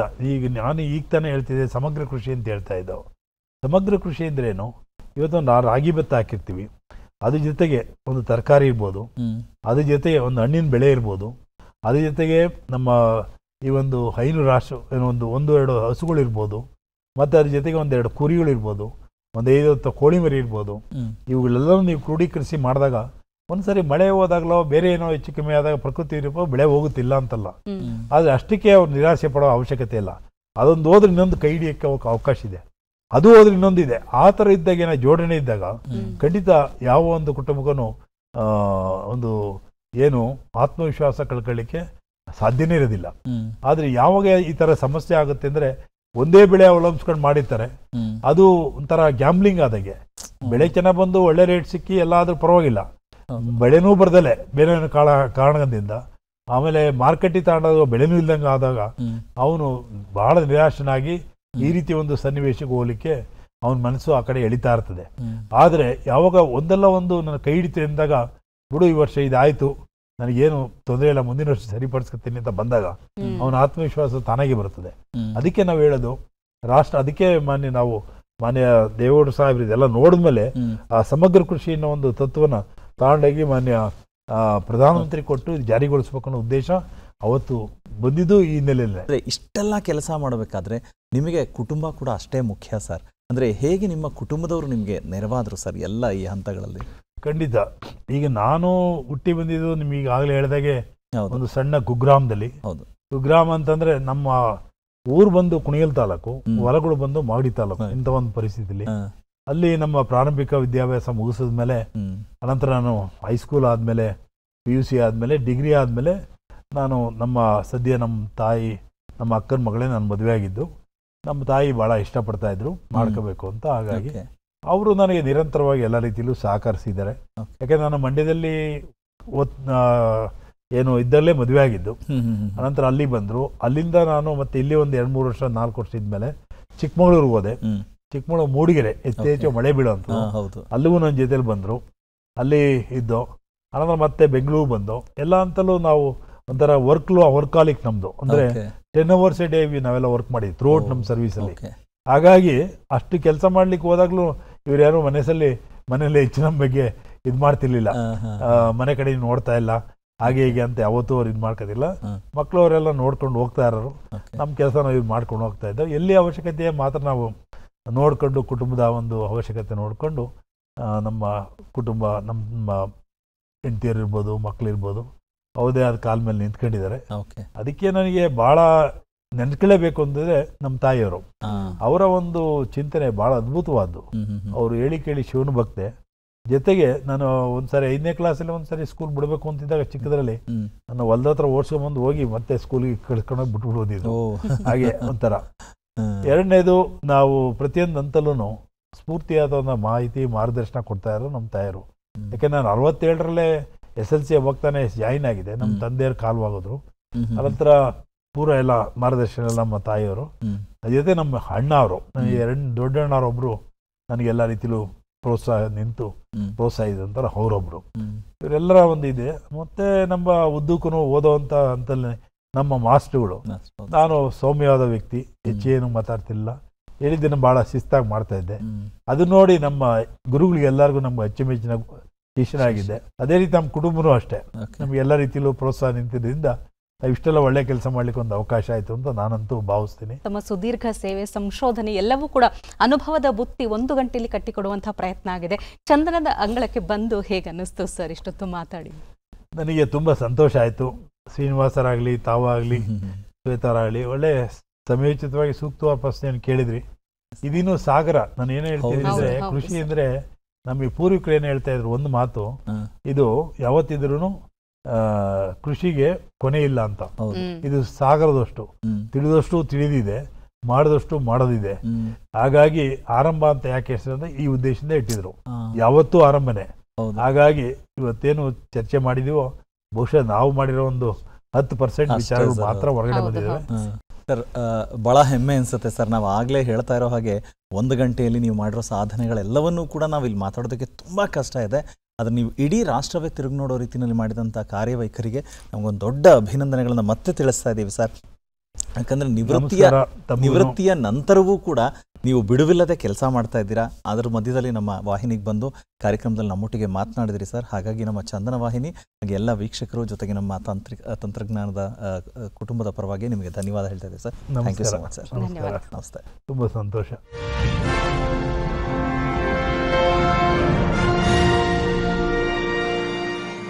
ನೋಡಿದ್ರಲ್ಲ ವೀಕ್ಷಕರೇ, ಕೃಷಿ ಅನ್ನೋದು, ವ್ಯವಸಾಯ ಅನ್ನೋದು ರೈತರಿಗೆ ಮಾತ್ರವಲ್ಲ, ಕೃಷಿ ವಿಜ್ಞಾನ ಓದುತ್ತಾ ಇರುವಂತಹ ವಿದ್ಯಾರ್ಥಿಗಳಿಗೆ ಮಾತ್ರವಲ್ಲ, ಇಡೀ ಮಾನವ ಸಂಕುಲಕ್ಕೆ ಬೇಕಾಗಿರುವಂಥದ್ದು. ಇವತ್ತಿನ ಸಂಚಿಕೆಯಲ್ಲಿ ಕೊಟ್ಟಂತಹ ಮಾಹಿತಿ, ಸಲಹೆ ಅಷ್ಟೇ ನಿಮಗೆ ಉಪಯುಕ್ತವಾಗಿದೆ, ಜೊತೆಗೆ ಸ್ಫೂರ್ತಿ ತುಂಬಿದೆ ಅಂತ ಭಾವಿಸ್ತಾ ಇವತ್ತಿನ ಸಂಚಿಕೆ ಮುಗಿಸ್ತಾ ಇದ್ದೀವಿ. ಮುಂದಿನ ಸಂಚಿಕೆಯಲ್ಲಿ ಮತ್ತೊಬ್ಬ ಅತಿಥಿಯೊಂದಿಗೆ ಭೇಟಿಯಾಗೋಣ. ನಮಸ್ಕಾರ.